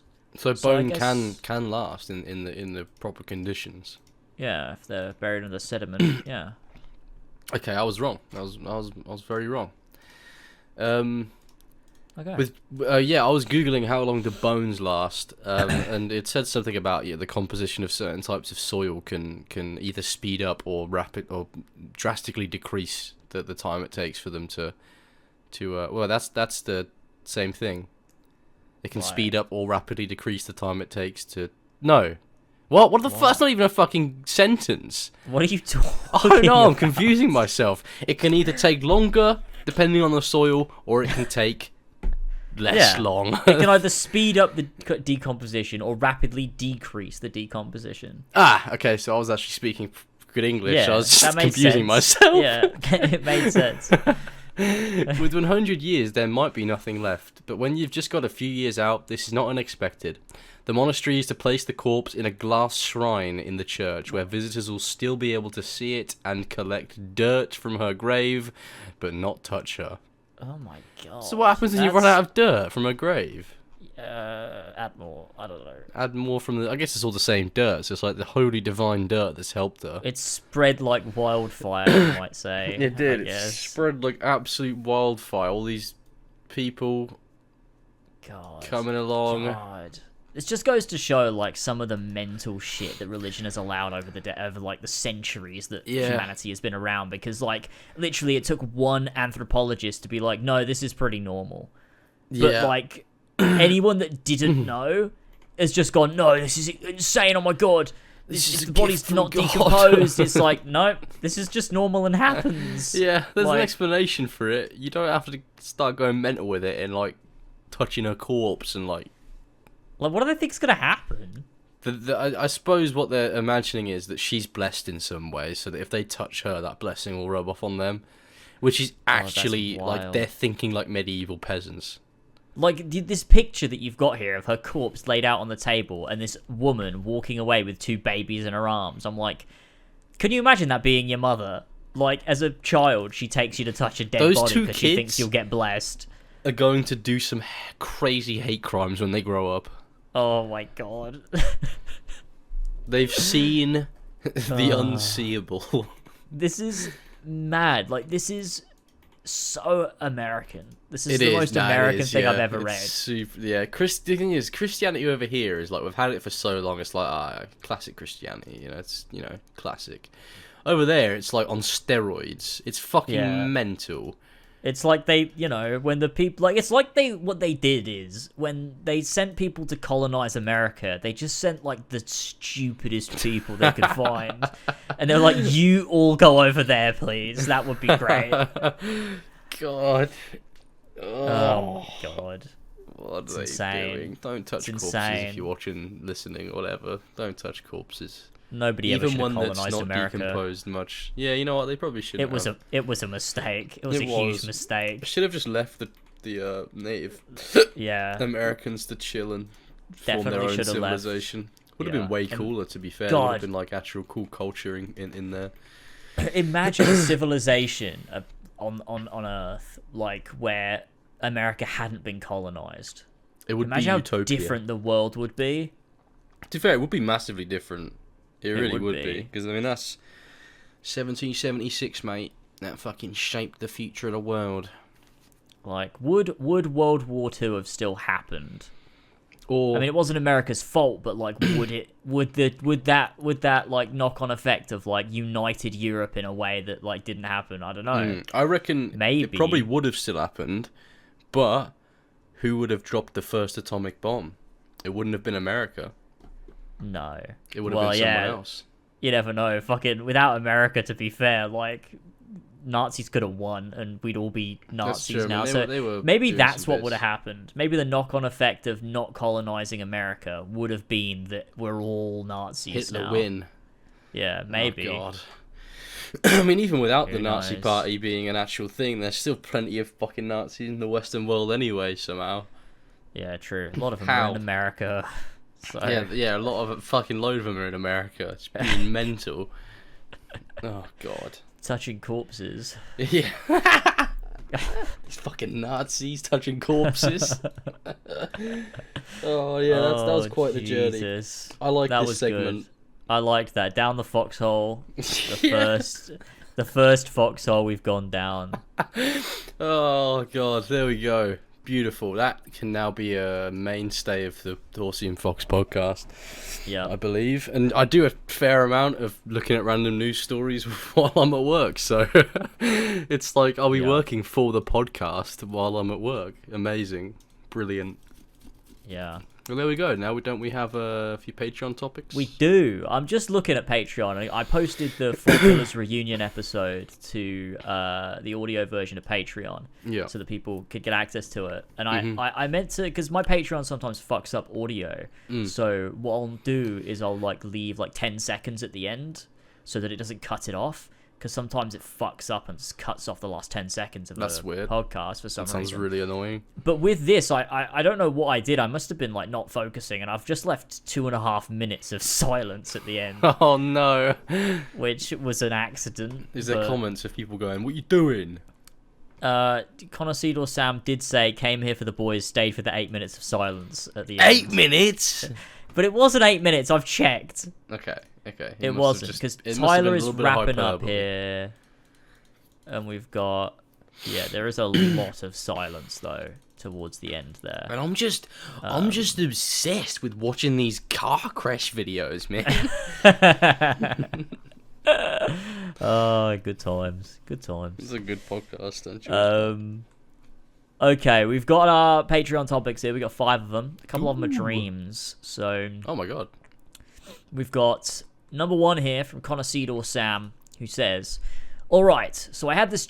So this is a dream. I had this when I was 8 years old. I know this because I remember the room I was in when I had it, and I was on holiday at the time. I was sleeping on the floor in a sleeping bag. So anyway, the dream starts, and my 2 friends and I are heading to an amusement park on Halloween. This amusement park is quite vague in my mind, except for the area we decide to go into. It's a sort of cellar setup with mannequins, but he spelt it mannequins. Inside, dressed as monsters, veiled in dim lighting. Point was to go into the cellar and walk through it like a spooky labyrinth. I'm assuming some were animatronics, but that's purely a guess since I was too pussy to go inside. My friends decided they'd go and head down the stairs. Suddenly, the monsters spring to life and kill my friends violently. Hell. Jesus. I stand there in horror and run away. Turns out the whole amusement park is being overrun by monsters. I freak out, head up a flight of stairs into a big hall. I walk in, and you know that scene from Empire where our heroes enter the dining room on Cloud City and Vader is standing there all menacingly and says, "I'd like it if you join us," or some shit. Well, it's the other mother like it if you final join us. form. Yeah, that's what he says. Is that what he says? He says, did he say we would be honored if you would join us? Something like that. Yeah, okay. Well, it's the other mother final form Coraline. Google it if you haven't seen the film. Horrible. Let me Google it. I haven't seen this. You've not seen Coraline? No. Banger. I always thought it looked scary. It is scary. Well, it's kind of creepy. I didn't watch it. It's Oh, sick, right. though. I see this. Yeah, that's pretty horrible. Don't like that. Yeah, not a fan. It's disgusting. Okay. She and her Goonies, comprised of a Lego mummy and the witch from that Little Einsteins episode where they save Hansel and Gretel, were sitting at a long dining table waiting for me. I freeze for a second and she gestures me to come closer. Logically, I don't, and I turn around and leave. That's that. I stand and think and wonder where to go next. I sneak past monsters and screaming costumers who are being mutilated and killed. I enter a room and see kids watching a TV attentively, zoned out. The TV is only showing old Cartoon Network ads, old Lego Star Wars The Clone Wars ads, Hot Wheel ads, and I distinctively remember that each set sold separately line. Like the nostalgic shit. I sit and watch for a while, and then look down at my watch, and it's been 3 hours. Fucking I panic and run. Yeah, well, I mean, that's a classic thing that happens. It's like when you sit down to play a bit of The Sims, and you realise that the whole day's gone. Sometimes I just sit down to watch old Cartoon Network ads, and it's been 3 hours. It's just a classic. You know, it's a classic mistake that you do make sometimes. It's been 3 hours. They were that good. They were great. They're so good. I panic and run out of the room. I walk all the way to the car park, and it was an excruciatingly boring and long walk. I get to my van. I am 8, and I realise... Christ. Jesus Christ, that one really got you. That one took me off guard there. And I realise, oh shit, I left my jumper in the TV room. So I walk all the way back, and it takes just as long, and it's just as boring. 2 walks later, I am back at the car, and I've made a new friend. He's a small Aboriginal boy for some reason. We are about to get in the van, It's Tyler. and I can't... Tyler. A small Aboriginal boy. That's classic Tyler. I feel at one with Australia, mate. I feel as though I am actually, in fact, a small Aboriginal boy. When I go out into the country and I see the mountains, I feel like a small Aboriginal child. Oh, God. Tyler impressions are back, boys. Oh, it really is. It's there to stay. Fuck, where did I get? Oh yeah, we're about to get into the van, but I can't seem to catch a break. A group of roadman-like thugs show up and threaten me, and with a gun. I guess they weren't smiling, so you could tell what was happening. They're trying to rob me. I shrug at them and keep walking. One robber shoots, and I remember distinctly I wiggled in my sleep because I noticed waking up slightly from this motion and dodged all the bullets. I turn to him and say, "Why are you doing this?" He looks confused, looks down at his gun, and then says, "I don't know." And then he sinks his head and turns around and leaves. You got him. Average dream. That's what to say. Like if someone comes up and threatens you with a gun, just say to them, "Why are you doing this?" And they actually think about it for a second. They're like, "Actually, I don't fucking know, dude." Yeah, I mean, it might work. I've never been threatened with a gun, so I wouldn't know. You should try it. Try it, and if one of you listening gets threatened with a gun, try it and let us know. Yeah. Let us know. Yeah. Let us know how that goes for you.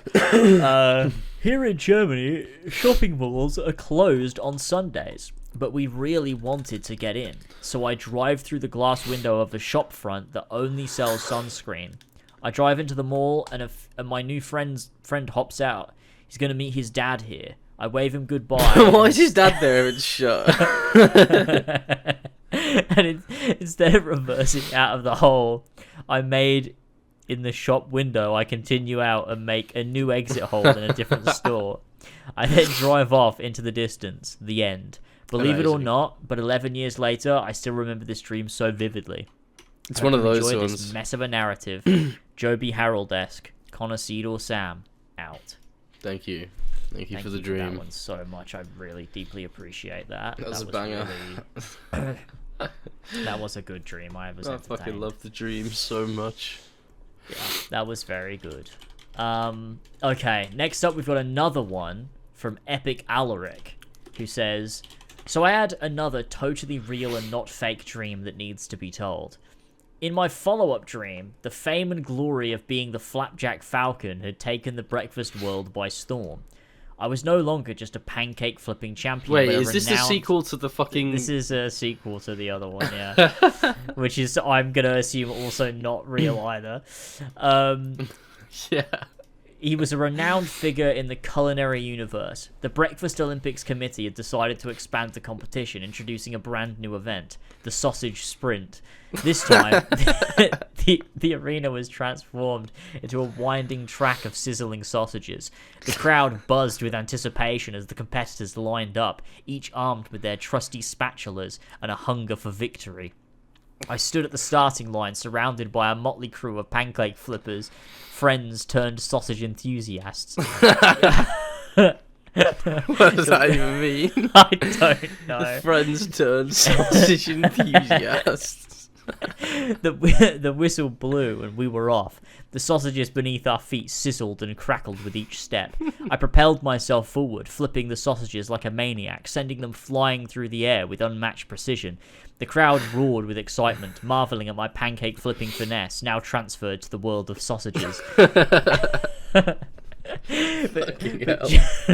just when I thought victory was within my grasp, a formidable opponent emerged, the Bacon Baron.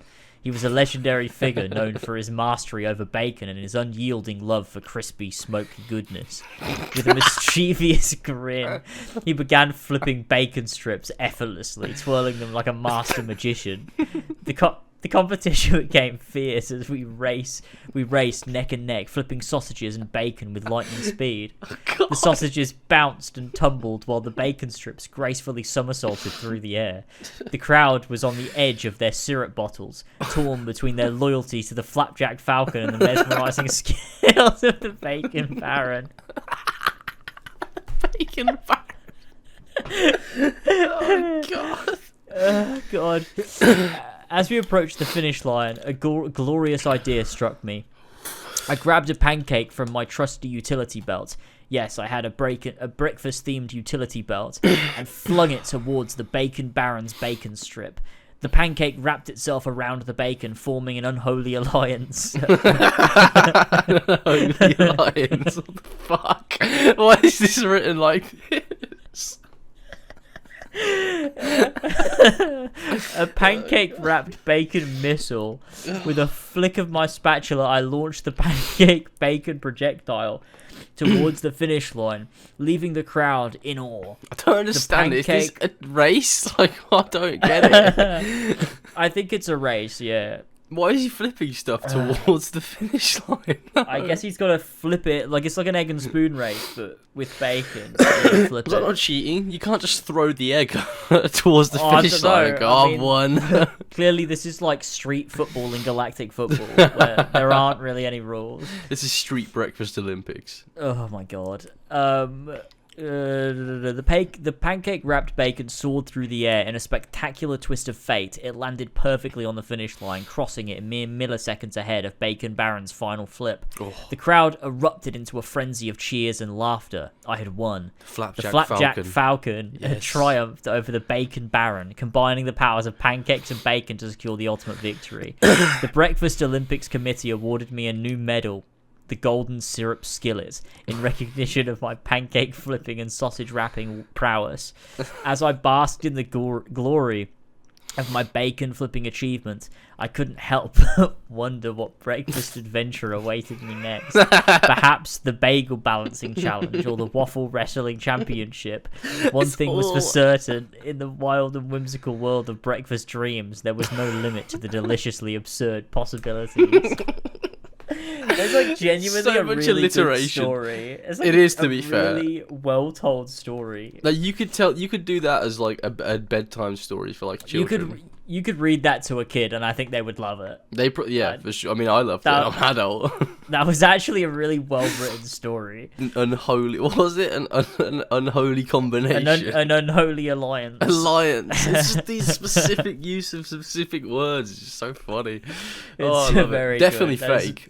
That is my specific brand of humor, I think. Definitely not a dream that you had, but yeah, I definitely don't not, care. Keep them coming. Funny nonetheless. This is fucking baby shit. What was the guy's name? Boss Baby. Baby Andrew? Was that his name? Fuck, I don't remember. Clubhouse people remember. Baby Andrew. He wishes he could write a story this good. Have you ever heard The Bread Room? No, I've heard you guys talking about it though. I think. One day I need to send it to you, and you need to read through The Bread Room on podcast, because it's so fucking funny. It's one of the best things ever. It's such a ridiculous story that just doesn't make sense. It's so good. It's good. We'll do that. We'll do that one day. We'll do that. I'm definitely I'm down for that for sure. Okay, next up we've got one from James and also Earl Jones, who says, that's a guy. Right, boys, men and also men, it is I, back again, here with a little update on myself. Last time I told you lads about my ongoing situation, how I was struggling with the aftermath of my breakup. I'm still smashing the gym, and I can say that I've been getting a lot better recently. Nice. We actually spoke over the phone together a couple of weeks ago, which was actually her idea after sending me a message to say that she was going to be removing me off her socials. I had planned to unfollow her myself for a while, but never could bring myself to.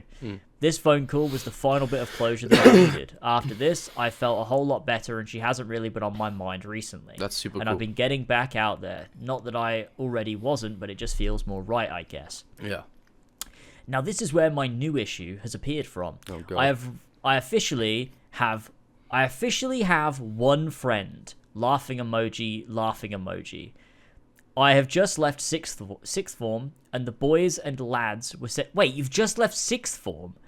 I thought you were older than this. Damn, so you're like 17, 18. Yeah, that's crazy. I had no idea. I did not think James and also Earl Jones was 18. Neither did I. He's been fucking watching our content for years. Yeah, it makes so much like more sense 12. now why he made such bad decisions. He's young. I didn't realize. Okay. That makes so much more sense. Okay, why he was doing like just really, really dumb shit that he shouldn't be doing. Yeah. That makes so much more sense. Okay, I get it now. All right. Sixth form, and the boys and lads were set to have a great summer going out and doing shit, or so I thought. A couple of weeks ago, I was up to no good, shall we say, doing things only younger Tyler could be proud of. Let's just say, hypothetically, I may have fucked a 35-year-old woman. Now, this isn't the bad part. This said woman was married or engaged at least. Wait, what? 35! He said, now this wasn't the bad part, hyphen. This said woman was married or engaged at least, full stop. Is that the bad part? Or is that setting up the bad part? I guess the bad part is, the fact that she's 35 isn't the bad part. The bad part is that she's married or engaged. Okay, alright. 35?! Yeah, that is. Yeah, Tyler wouldn't be happy with you. No, not even young Tyler would be happy with you. I don't know. Young Tyler would be happy. Yeah, with man, get the dick wet, bro. That is classic Tyler at the end of the day, isn't it? It is. Yeah. Oh my god. I wandered down this majestical MILF's humble abode. Okay. Ready to be enlightened by the sexual experience I was bound to have with this divine lady. Upon my arrival, I was greeted by the front door. Nothing. Wait, what? I was greeted by the front door. Semicolon nothing. Space, moody going on, I thought, hyphen. And why do you use punctuation like this? You're just throwing it in randomly. Should have fucking focused more in sixth form, shouldn't you? They don't teach you basic fucking grammar in university, mate. Oh, God. God. And this was confirmation that I had not been catfished by some fat bloke. I enter this lovely home, and she takes my hand and leads me upstairs. As I head to the staircase, I see the living room door slightly open. I see a man, clearly this fine maiden's husband, sat on the couch, playing F1 on his PlayStation. Wait, what the fuck? What? It was this that made it clear to me what was going on. The husband was a cuck. No. I don't know. The fuck is this story going? I headed upstairs with this new perspective and commenced in the sweaty gamer time. However, the majestic MILF then asked if I was okay with her videoing this interaction to show her husband. I was in too deep at this point. I hope to God you're 18, James and Earl Jones. Oh God, I hope so too. Oh God, this is dangerous. Fucking hell. I was in too deep at this point and had to oblige. Anyway, to fast forward a bit, I left the cuck house and immediately got onto the boys' group chat where I informed them of what had happened. My and one of them goes, "That's my mum!" Oh God. Sorry, carry on. My best mate of 7 years then announced that he had zero respect for me and kicked me from the group chat. What? This was a shock to me as my other friend in the group chat was laughing at the situation. The reaction I expected from my other best mate... he has been ignoring my attempts to contact him via Instagram and Snapchat. He even ignored me the entire night of our sixth form night out, even pushing me out of a photo booth with all the boys we're getting group pictures. Yo, now, what? Yeah, that's mental. Now here's my question. Am I out of pocket for what I've done, or is my mate overreacting? We've told each other plenty of mad shit that we've got up to in the past and laughed about it and moved on. Some of his stories being very questionable at sometimes. I get it if he no longer wants to speak to me, I guess, but after being best friends for the last 7 years, I would expect to be able to have a conversation and clear the air and leave no one wondering what's going on. Our friendship group was only small, consisting of 4 people. 2 of them have not spoken to me since, and the last one is still mates with me. There's the update, and thanks for your lads' input. Will be appreciated. Sorry for the fucking essay, James, and also Earl Jones. Oh, God. Blimey. I think your mate is definitely overreacting a little bit. Yeah, I don't understand. Like, there's other things you've done that are, like, genuinely, like, bad decisions. I don't think that was, like... I think that's just funny. That's just a funny story. Yeah. I don't think that's, like... You've not done anything wrong. Not saying I would be doing that. You get involved with someone who's like, nearly 20 years older than me, but fair play. If when you're a young lad, like 18, just out of sixth form, you'd expect that your mates would be like, "Oh, nice one, mate. You fucking shagged a bloody MILF, haven't you?" Like, I think ultimately, like, it's just funny. Like, nobody got hurt. No. Like it's just funny. Like, I don't. Yeah, I mean, I guess. But he probably got a. But if he's in on it, yeah, like if he is in on it, then I guess it everyone's doesn't matter. Happy. Yeah, like, I don't know why your friend would be mad. Your mate is jealous, bro. He's jealous. I can't think of any other reason as to why he gets so mad about it. He's clearly got some, I don't know. Like, why else would someone get super mad about something that doesn't affect them? Yeah, maybe. Unless he's got some, like, I don't know, particular opinions on age gaps or whatever in stuff like that. I don't know. Maybe. I don't know your friend, but that's the thing. Even then, he shouldn't be mad at his friend, because if he's like think there's an issue with an age gap, he should be mad at the woman.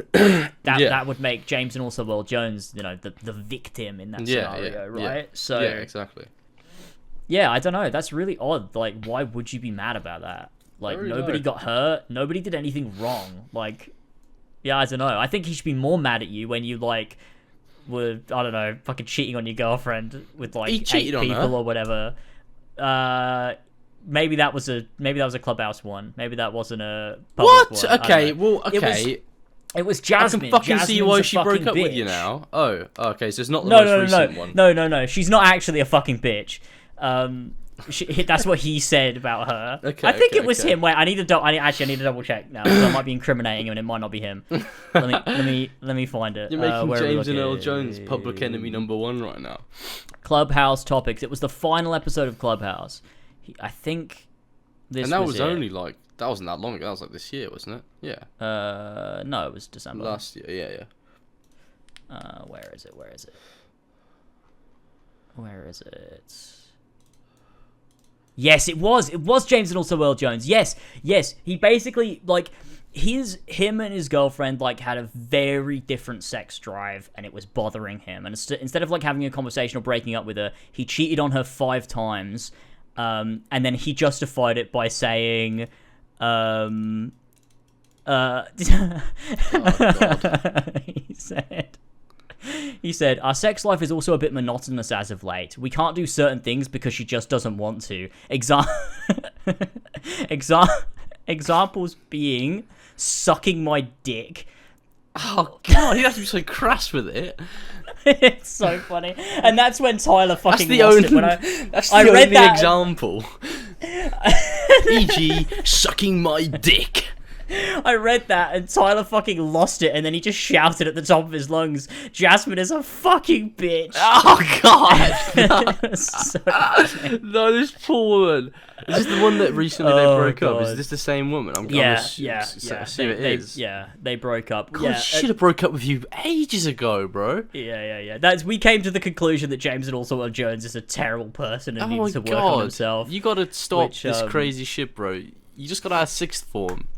Yeah, I think that is more of a reason for your friend to be like, look, I can't associate with you. Yeah, for sure. Not this. This story is not that. No, I mean, this is like a bit weird. Pretty fucking weird. But like, it's still funny. Fine. There's like everyone's had a net gain from it, I think. You know? Yeah. You've got your dick sucked, finally. And the husband's happy because he's playing F1. You know, his wife's getting bummed upstairs, and you got your nuts in. So, and she got her nuts in, I guess. Yeah, everyone has benefited from this situation. Except from your friend, apparently. Maybe he's upset that he didn't benefit from this situation. Yeah, maybe. Maybe there's an added layer to this. He has a crush on you. Maybe. Oh, that might be it. I don't know your friends, so I can't really. Yeah, I can't figure out the situation. Why you would be mad. I would love to talk to him and ask him that question and be like, "Why are you mad? Yeah, like, what's the matter? Yeah, why are you angry about that? Get him on. Get him to put a fucking Patreon. Yeah, get him to pledge at the VIP tier so we can leave a thing. Yeah, that seems really mean though. He should not be doing that. I imagine it's one of those situations where it's like one friend sort of dislikes you and then like a few others follow suit even though they don't really care that much. Yeah, and there's one that sort of sticks around. Maybe it's that they just think it's really crass.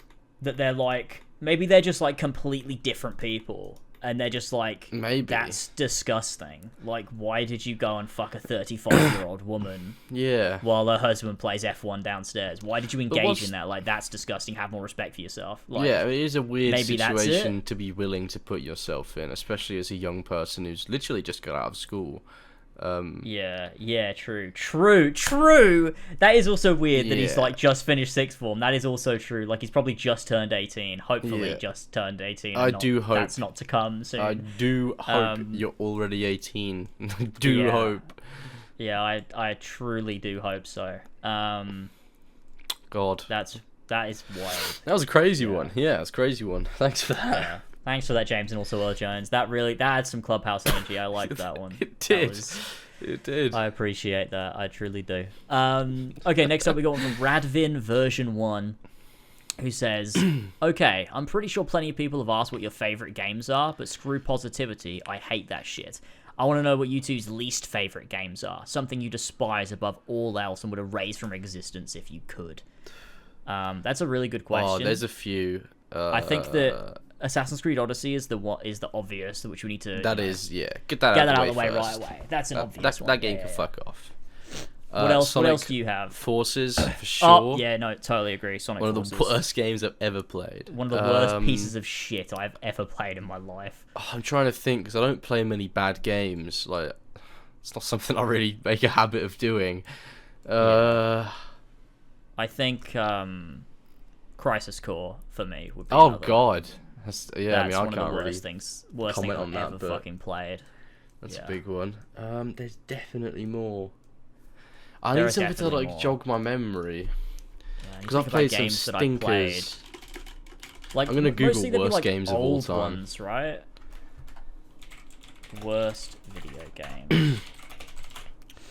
These are all old games that I don't fucking know. Yeah, these are all super old games. See, I don't want to say Sonic 06 because it's like... Yeah, it's not. I don't hate Sonic 06. Yeah, I like Sonic 06. Like, is it one of the worst made games of all time? Yeah, but I don't hate it for that. I still like it. Like, I still have a love for it. Like, you know. It has some heart. It has some heart for sure. Trying to think of games that are just like genuinely so boring. Just really shit, yeah. That I like don't want to play. Because I was thinking about one the other day, and I was like, yeah, that goes up there with Sonic Forces. I mean, and whatever the fuck the other one was, Odyssey. And I feel like games come out recently that are like buggy as shit. Like one of the worst things I've had to sit and play, like Cyberpunk, maybe. It's a hot take. Because I think that even if it were a perfectly polished game, I still think it's shallow and boring. Yeah. Yeah. So it's Would like... you say Saints Row is up there, the new reboot? Oh, Saints Row. Okay, yeah. Okay, Cyberpunk is a different ballpark of like bad. Yeah. Saints Row is definitely, 100% one of the worst things I've ever fucking played. That Saints Row reboot is just a piece of shit on every level. God, what a fucking disaster. Yeah. That's terrible. That's fucking terrible. Fuck that game. I haven't even played it, but yeah. Yeah, that is terrible. What else is there? Like, I suppose, like, Halo 5? But that's still, like, playable. Yeah. Halo 5, maybe. Like, a game that makes you mad. Like, a game that's so bad, like, it makes you mad. I feel like, you know. I can't think Halo of many. Fuck, I was thinking about this the other day. And it was literally like I thought in my head of a game to add to the list of shittiest games. I think Splinter Cell Conviction is one of them. Like, a lot of people don't agree with me, but that game's fucking shit. See, I don't remember that game all that fucking well. Also, I'm gonna throw Shadow of War in there. Oh, that is actually a fair shout. Shadow of War is a stinker. People really like it, though. They do, because it's got all the fucking shit RPG mechanics that they want to fucking engage with that suck. Yeah, it's got a fucking shit story. That game is just so, dead. It's like, what else is there? Like, I don't know. Fallout 4. I'm just scrolling through my videos. Yeah, Fallout 4 is like, but it's still not like one of the worst games. It's not that, I don't want to put Fallout 4 that far down, because I played that game for hundreds of hours. Yeah, I'm just like indifferent on it. I'm just like, I'll probably never play that game again in my life, but... Yeah. It's whatever. Fuck. There's gotta be like some of those games where you're like, God, that is like genuinely one of the worst things I've ever played. I don't get into that. Oh my god, my whole desk. I don't get into the habit. I tell you one. Fucking. Actually, this is kind of two. Mafia 3.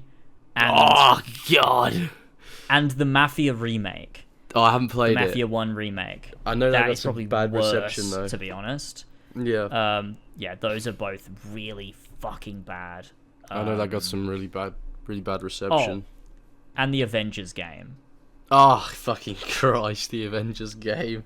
Yeah, that game's a fucking disaster. That's a train wreck. Anthem. I guess I never played Anthem though. Like I've not played it, so I can't really comment on it. Yeah. I'm trying to think of what this other game was I was thinking of, but I just can't. I'm gonna have to give up. That's pissing me off. God damn.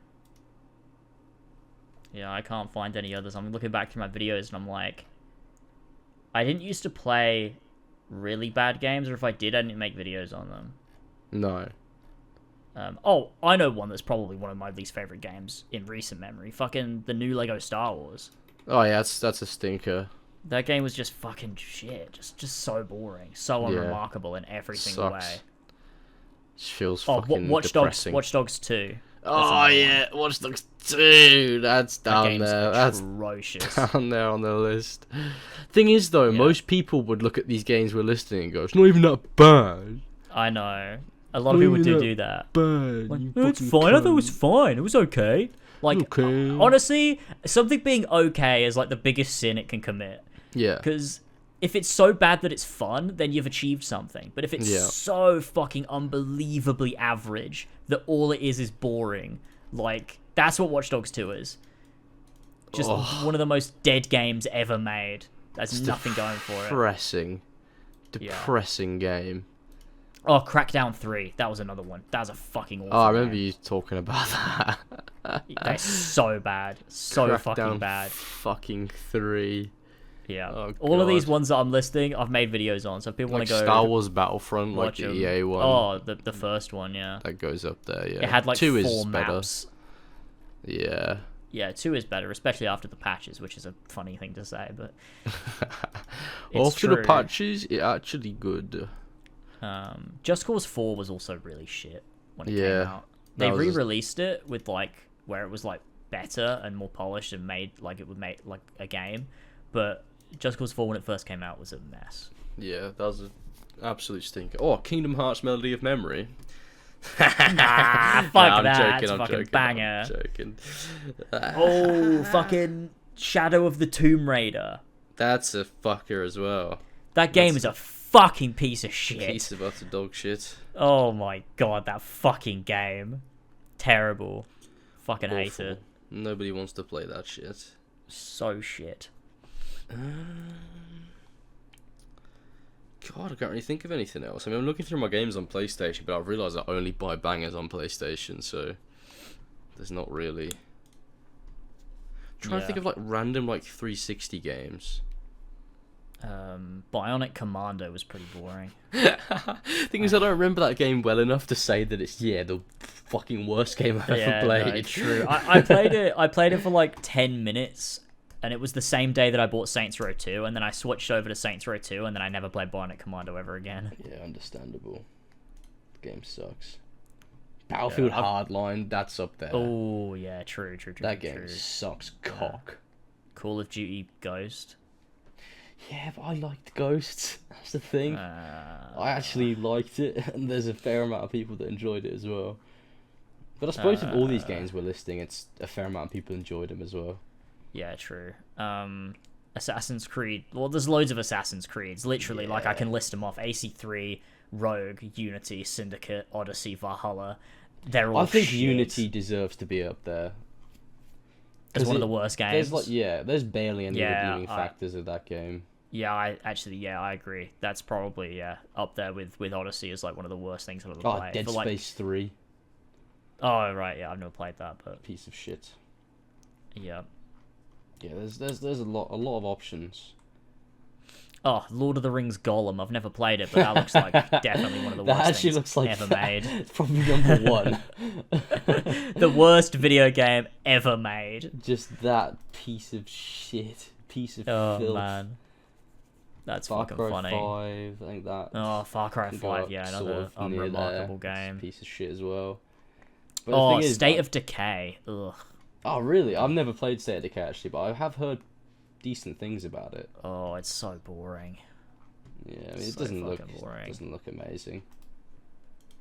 Can't think of any others. I feel like we've gone through I can't really think of any others either. I think we may have banged it. Yeah. In the comments of this podcast, say what you think is one of the worst games ever. I'm sure one of the ones that we listed, someone is going to be unhappy with. That is very true. That's okay though, because if you enjoy it, then it's cool. Well, as we all know, Unity is actually really good now after the patches. Therefore, we're wrong that it's bad. It's a banger. God, it's got really good animations. One of the worst things about getting old is kids growing up and trying to tell you that something that has always been considered bad is actually not considered bad. Yeah, it's fucking annoying. I fucking can't stand it. It happens with everything. Fuck off.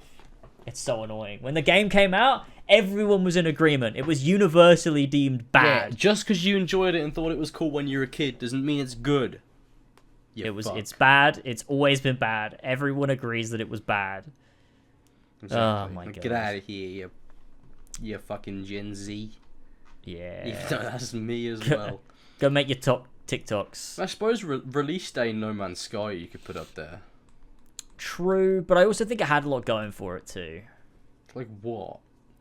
I think there was an element of it that I really appreciated, which was technology.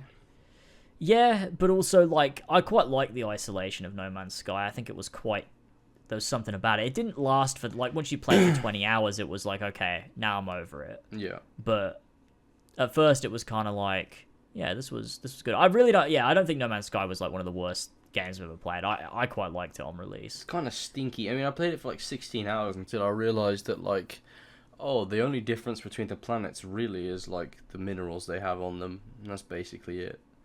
Yeah, it definitely was lacking. It was one of the worst releases of all time. It's just really depressing, being so excited for that game for years, and it comes out and it's like, this shit.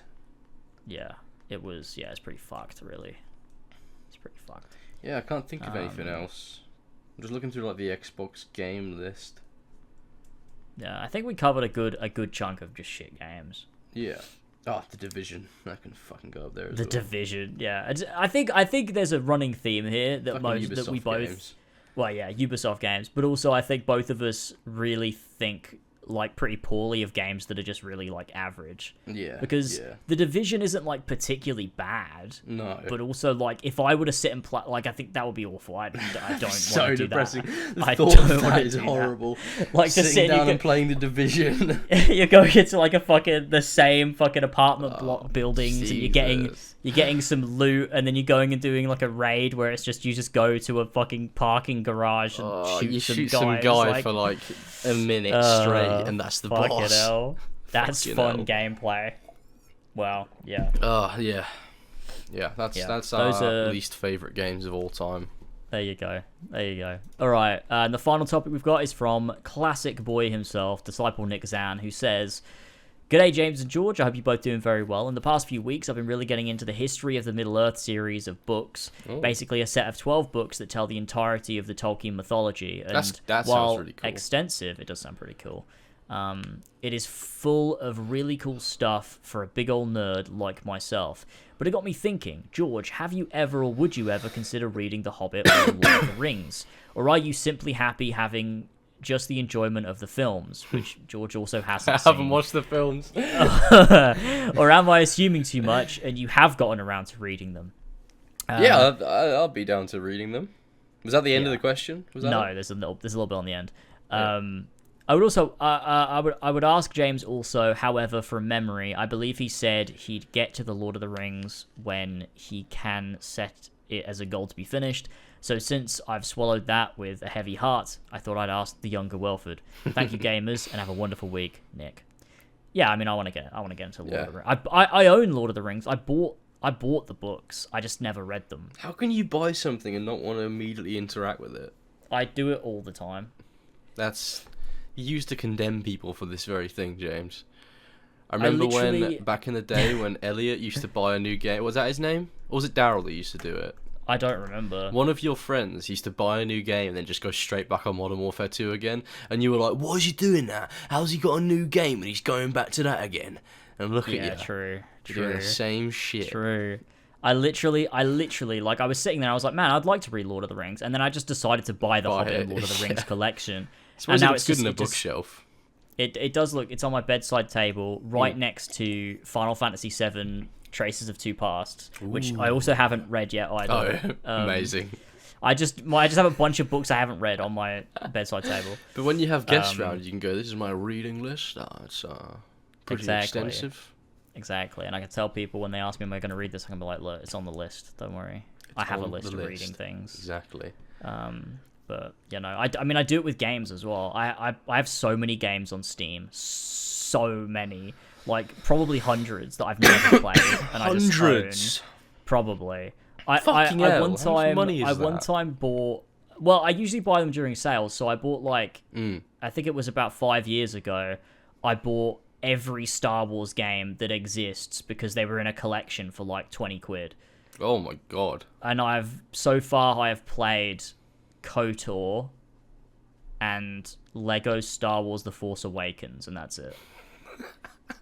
Lego Star Wars The Force Awakens. Yeah, but there's like a load of other ones that I just haven't touched. I did the same with Tomb Raider, but I am going to make a video on that. Yeah, I remember there being that Tomb Raider bundle years ago. That's fucking ages ago. Every Tomb Raider game that exists, not just the main ones, like all of them. Every Tomb Raider game. It's bullshit. Including like Tomb Raider Go.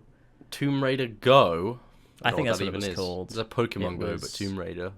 No, it's like Hitman Go, which I also own and haven't played. It's like it's a racing game. It's like a top-down version of it, where like you move like it's like turn-based movement. It's difficult to explain. But... Turn-based movement sounds like the funnest game ever made. Like, it's like a strategy, like a I don't know what you would call it. It's like a tactics game. Okay. Like you can move and you can do an action, and then you have to wait for the consequences. Is that it? It's like Worms. That's what it's. Yeah, okay, that makes sense. Yeah. Yeah, it's like fucking Worms. It's not like fucking Worms. It's just like Worms the game. Don't fuck the worms from Worms the game.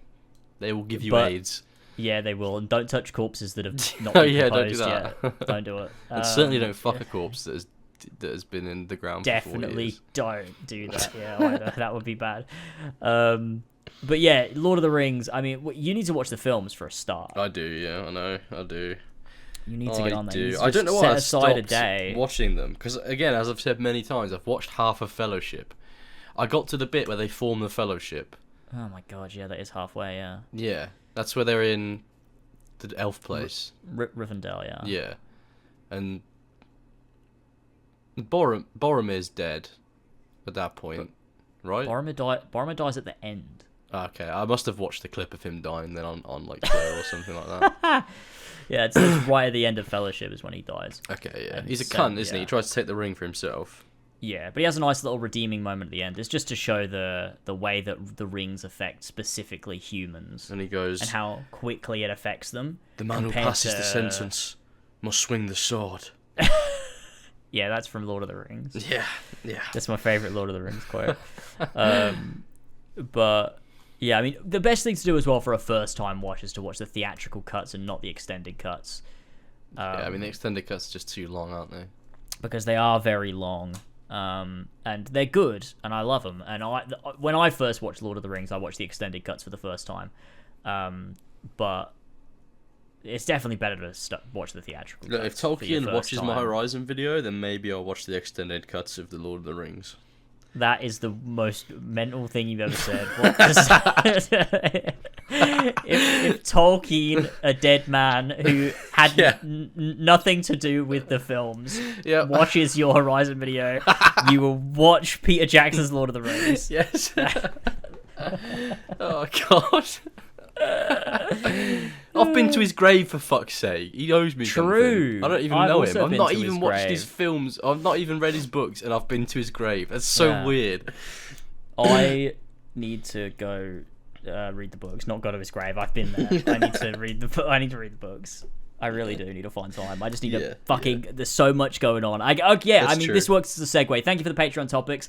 Segueing us into the final bit of this video, talk about what we're currently up to and future projects. I was just going to say that I am going to read Lord of the Rings once I have free time and I'm not making this GTA 5 video, which is taking me a while to make, but it's going to come out, alright? It's going to fucking come out. And it's going to be a banger.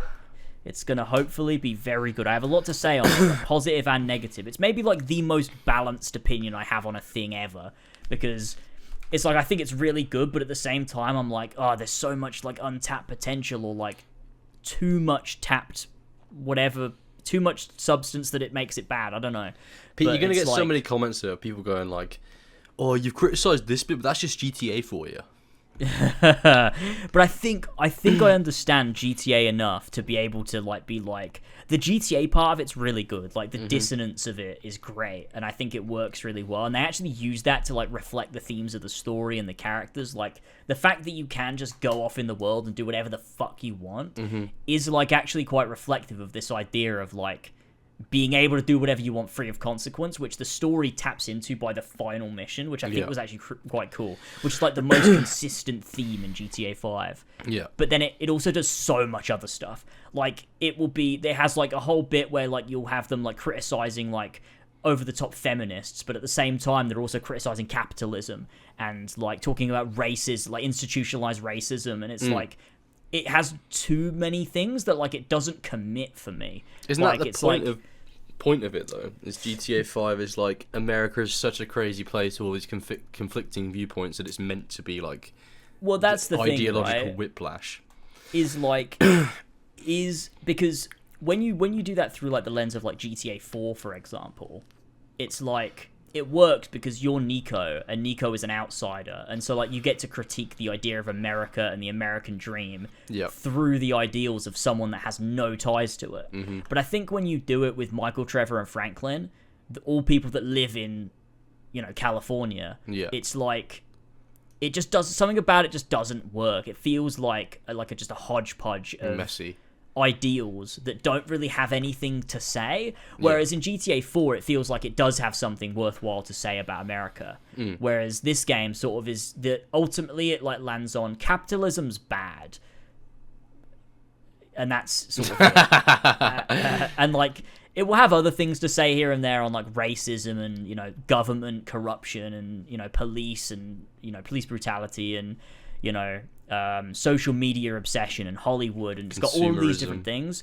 but it's almost too much that the game I feel the game doesn't say anything by the end. It's almost non-committal, which I think is like a flaw of it, but I don't think it's the GTA-isms that ruin it. I think they're actually some of the best parts of it. Yeah, well, GTA should always be GTA at heart, regardless of what the story themes are. Like the majority of people playing GTA are playing it to rob someone's car and run over a to be like speed down the highway and do whatever the fuck you want, and it doesn't fucking matter what you do. And I think like that's the big core difference between like Red Dead, for example, is your actions actually do have consequences in Red Dead because there's an honor system, a fame system, a bounty system. Like you can't just get 5 stars and then die and respawn at a hospital. Like there's like consequences to the Red Dead world, and so that's why when people look at GTA 6 and they're like, oh, they're gonna make it more realistic like Red Dead, I'm like, no, definitely not. It will not be. It absolutely won't be, because that takes away the core part of what makes GTA. Like, I don't want in GTA to have to go fill my car up with petrol or to have to eat or sleep. Like, that's not GTA. GTA is supposed to use the dissonance of the gameplay to be escapism from reality, but in a space that feels real. So that power fantasy like hits you. So like, the ability to do whatever the fuck you want in this world with no consequences is like the fun comes from the fact that you're doing it in a world that feels real, but you're like transcending it in a way. Yeah, that doesn't mean they can't add in stuff like eating and like RP stuff, but like don't make it a necessity. Have to. Yeah, for sure. That's the thing. Like, I mean, that'll piss off most 4, of GTA's fan base if they were to do that anyway. Yeah, definitely. Like GTA 4 has it, like, so does San Andreas, but there's like different, like San Andreas, for example, like, if you eat too much, you get fat. Yeah. If you go to the gym, you get buff. Like, there's that element to it, but there's no like, oh, you have to eat to survive and keep your stamina gauge up. I feel like they'll go back to that. I genuinely think that in 6 they'll add in like a weight system and like stuff like that, and maybe they'll go even more in depth with it. Like, if you don't shower, you get dirty. Maybe not though, because that'd be a little bit too realistic, I think, for GTA. But definitely the weight stuff and being able to go to the gym and getting ripped and stuff like that. I think it's a nice little addition. I think GTA 4 and 5 removing that was like kind of a bad idea. Yeah. But maybe they were focusing hard on other things. Yeah, like I think GTA 5 does have like the skill system, so the more you drive and the more you shoot, the better your character gets at it. Yeah. But it's a bit, it doesn't really matter. Like, it's kind of just like whatever. But yeah, that's GTA 5. So I'm excited to get the video out. That's a little bit of a taster of where I'm at with it, my current headspace, as I've been like writing this script out. So there's that. That'll be cool. It's going to be out by the end of the month because I'm contractually obliged to at this point because I've got an ad for it. So so it is out. It's going to be crunching out time by the 28th of July, the very latest date that it will be out. So I'm about to fucking crunch the fuck out of that. But, that's my plans. What are you working on? Oh god, I need to get this Sonic Frontiers video done. It's gonna be so out of date by the time it's done. That fucking like sigh, like, oh, I need to get this done. Yeah, I mean, that sounded miserable. I'm not forcing myself to make content when I don't want to. So Final Fantasy 16 came out, and I was just like, I'm not gonna put effort into that Sonic video when I don't want to. I just want to play 16, so I'm just gonna do that. Yeah. Sonic video will come out when it comes out. Dead Space video, I'll continue writing the script probably when, at some point, I don't know. Probably after the Sonic video, just to cash in on some views. I'm definitely going to work a little bit harder on my AC1 retrospective, which is actually a video that I'm a little bit more passionate about making, because it's AC1. After the Sonic video is done, the world will be my oyster. I'll move on to the AC1 video, and then after that, I could start working on a Final Fantasy 16 video. Could do my Halo Infinite video that I wanted to do. Could do something complete. Could go back to Skyrim, because I was going to do my vanilla Skyrim video that I never got around to doing 2 years ago. I've been debating doing a Cyberpunk video from the perspective of someone that never played it before, after all of the updates and stuff like that. There's lots of like a Fallout New Vegas retrospective. I haven't played it in about 8 years, so it'd be nice to go back to that game and just completely break it down from its very bowels. Because, I mean, if I was to do a New Vegas video, it would be, like, ridiculously long, like... I don't know if I'm ready for that yet, but sounds like something a bit huge to commit to after the Horizon video. Yeah, I don't think for the rest of the year I want to start a video that's that long again. But New Vegas has the potential to be even longer than the Horizon. That's mental. There's maybe no fucking way. The way I write videos now, I would be conscious of my writing and how much I'm writing. To the point where maybe I won't be able to make a video that long anymore because my writing has gotten better and more concise, and I'm more aware of how long something can be when you don't think about that. True. Yeah. It's a learning process. The more you do it, the better you get at it. Yeah, exactly. And that's just how it goes. But there's many possibilities, but without a doubt the next video I'm releasing will be the Sonic Frontiers one. I'm going to have to do some revisions to the script though, because they added stuff in that I critiqued that wasn't in it, like manual spin dashing. Right. They added that in the other day, but I'll do it as like a retroactive thing, so I'll be like, yeah, they added this in now, but it should have been in there from the beginning, so the criticism still stands. Right, yeah. And I know that'll probably anger some Sonic fans, but I'm hoping to get the Sonic fans angry. Like, I don't give a shit. They can comment all the abuse they want in the comments. Just give me more views. Yeah. It is not hard to make Sonic fans angry. No, it's really not. It's like, very, I'll just have to easy. mention, like I mentioned at the beginning, how I prefer Sonic with darker fur and longer quills, and I know people are going to get upset at me for that. Some people will be really mad at that. You could say the opposite, and the other crowd will be mad at you for that. So exactly. It's impossible not to make someone mad when talking about Sonic. Yeah, I said my favourite Sonic game is Unleashed as well, and I know that plenty of people are going to get angry at that as well. That is... yeah, I mean, that is definitely a take. I mean, I'm mad at you now, but... But look, for getting the Werehog stages, it's a banger. For getting 50% of the game? Look, actually, you know what? I actually even like some of the Werehog stages, okay? No, you don't. I do. You don't. No, you just think you do. No, it's a banger. No, you think you like it. You think you do. You want to like it. You don't like it. We streamed it on Horsey and Fox, and you fucking hated every one of those fucking missions. I hate everything we stream on Horsey and Fox. It doesn't matter what we play. That is true. That's a good point, yeah. That's a really good point. Oh, God. But Sonic Unleashed, it is a banger. It is a absolute banger. There's probably a fair amount of nostalgia in there. I don't give a shit. It has a lot going for it, that's for sure. It's the best... In terms of the modern stages, the day stages, it's the best modern Sonic we've had ever. Yeah. I don't think anything beats it. Not even Generations. Yeah. I guess in some ways. I still think I'm always going to prefer SA2. I just think I prefer it. It is my favorite. The adventure games are special. Yeah. But it's such I feel like it's such a generational thing with Sonic. Yeah, no, it is. The age difference between us just defined, like, I prefer SA2, you prefer Unleashed. It's like Unleashed is the SA2, of that, like... True, it is. Yeah, it is. That generation. And then you've got SA2 was like the Sonic 2 of, that generation. Yeah. That is very true. It's always one of those games. And I guess Frontiers might be that for people now. I don't know. I mean, that's fucking bleak if true. A new trilogy. I mean, Frontiers... When you strip away a lot of the bollocks, there is some good in there. And obviously that's the case with a lot of games, and it's quite a weak defense for the game. But, I mean, my review will highlight that a little bit better. But there are some genuinely great parts of Frontiers, but it's just overshadowed by all the shit. Just the layers of shit caked over it. I'm just thinking about it. I'm like, I genuinely, I don't know if, like, there was... what percentage of that game is stuff that I actually really want to see in Sonic? I don't even know what the percent would be. Like 2%? Yeah, like I don't want to see the open world.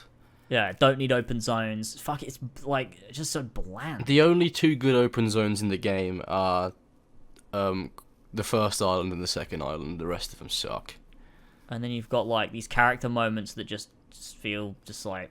They're stitched together. Oh god, I go nearly insane halfway through when I'm talking about the story because it's like just the characters constantly contradict themselves like all the time, and Sonic will be like, "Oh, we need to save Tails and Knuckles and Amy," and it's like, let's fuck around with a bunch of Cocos for ages then.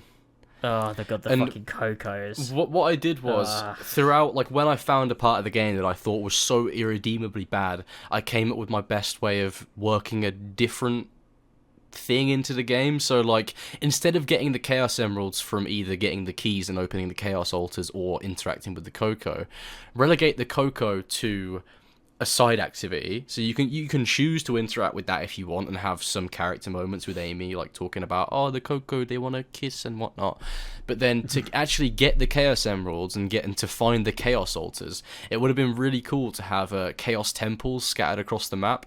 Because it was like built into the lore of the ancients that it's like they harnessed the power of the Chaos Emeralds. The Chaos Emeralds were so important to their culture. It would only make sense that they had whole temples erected in honor of the Chaos Emeralds. And then you could have like a cool linear stage where it's sort of like, SA2 where you're in that pyramid or whatever it is, or like you're inside that temple. Like something like that where it's like a cool short linear stage where you're like running through these ruins. You can have platforming sections, you can have speed sections, you can have even simple puzzle solving. But alongside that, you could also have, Amy or Tails or whoever. They're not in the corporeal world, so they could accompany you through that mission. You could have like small moments where, Sonic and Tails will like chat or something like that while you're exploring the ruins. Just like cool moments like that where you can like build the world up through this exploration through a stage instead of just walk up to Chaos Altar, use keys, now it's open, or do menial thing for Coco that has no bearing on anything. Like some of those missions were so weird. They were shit. All of them were shit. I remember, it feels like a fucking fever dream thinking about it. Sonic would do like a little dance at the end. Yeah. It was so weird. It's terrible. Why do the Coco have the Chaos Emeralds? Why do the Coco have the Chaos Emeralds? It's never explained. They just have them. Yeah, God, my video goes really into depth of the discrepancies in the plot and how, like, you have these big moments in the story that are just stitched together with shit. Just utter shit. It's terrible. I can't wait. Oh, yeah.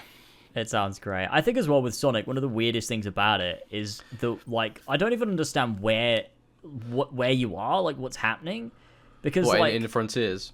Like, to be honest, in all of them. Well, because, like, SA1 sets up this world, and then they build from that, and then all of a sudden, it's just not that anymore. But I'm like, is this... But it does carry on, right? Because Generations treats it like it's canon, so... Well, yeah, and Frontiers has now canonized everything. Yeah, so, like, Green Hill is in the same world as Station Square? Is that the case? I think so. I think so. What about the big city and Forces? Yeah, I don't fucking know. What happened to the President of the United States? I need to know. Yeah, where is this guy? What's happening? What about the city in like Shadow as well? Like, where is that? Is that the same place from SA2 or? I think that's also Station Square. Is that the name of the city? That's the name of the city. Yeah. It's a weird name for a city. I know.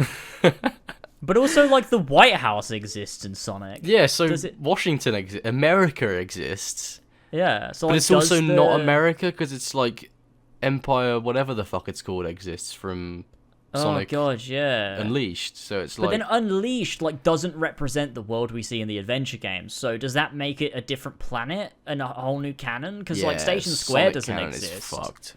Sonic canon is fucked. You never go to Green Hill in Unleashed and you travel the whole globe, but then they're trying to say in Forces that Green Hill Zone exists and it's connected to a giant city. Yeah. It's like, what? Yeah, and like the Starfall Islands from Frontiers, it's on Earth. But it's like, where the fuck are they in Unleashed? But it's weird though, because it's like, I can't tell, like, because like Sonic X canonized that Earth and Mobius are different places. Yeah. Like different planets. Mm-hmm. So it's like, so does that mean they went back to Mobius at some point? Is that where Green Hill is? I don't think Mobius is even like a canon term anymore. Oh my god, it's just... Which I thought was cooler, to be honest, that it's like Sonic's world is separate from Earth, and you know, I thought that made more sense, at least. Yeah, and like everyone is also... every single civilian in Forces is a fucking animal person. Like, where did the humans go? Well, why are there furries in this one nation of furries? They're just all fucking animal people. It doesn't make sense. Yeah, it doesn't. Sonic doesn't make sense. None of the world building makes any sense. It really doesn't. But yeah, that is a whole other kettle of fish. That's true. But yeah. That's those are our projects. That's the podcast. We went for way longer than I meant to. Damn, yeah, fucking Christ. This is a long episode. I genuinely don't know how this happened. This was supposed to be shorter. That's how it is. I've enjoyed it. Oh my god. All right. Well, that's it from us. We'll see you in 2 weeks' time for another episode. Go check out the Four Pillars podcast if you haven't already. It's over on Four Pillars Network. We did a little reunion episode, and we'll be back at Christmas for a Christmas special over there. So watch out for that. That'll be fun. Yeah, that's it from us. We'll see you in a couple of weeks. Have a good one, everybody. Stay safe, and we will see ya when we see ya. Catch you, everybody. Take care, everyone. Bye-bye. Bye-bye.